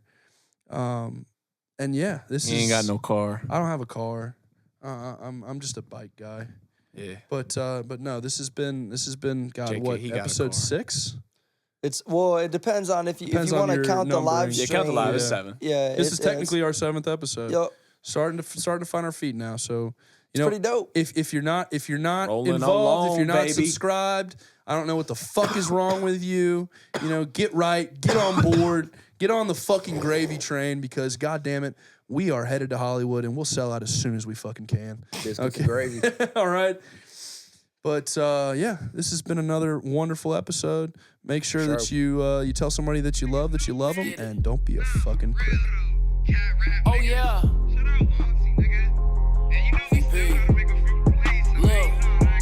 Believe me, I done taken L's more than I ever got dubs. Put myself in that position, they ain't wanna show me love. I done really got on 10 before I walked inside the club. You can try to jack my style, but I swear it ain't enough. I done risked it all before I ever made a band. She let me hit for free before she made her OnlyFans. I try to tell them once, but they'll never understand. And if you want it for the clout, then why you try to be the man? I claim to be the boy, I claim to be the boss in my city. She let me lift it up, and now she just exposing the titties. I made a play, I got that score, and now I'm hitting my gritty. And I don't fuck with niggas, got me thinking who riding with me. I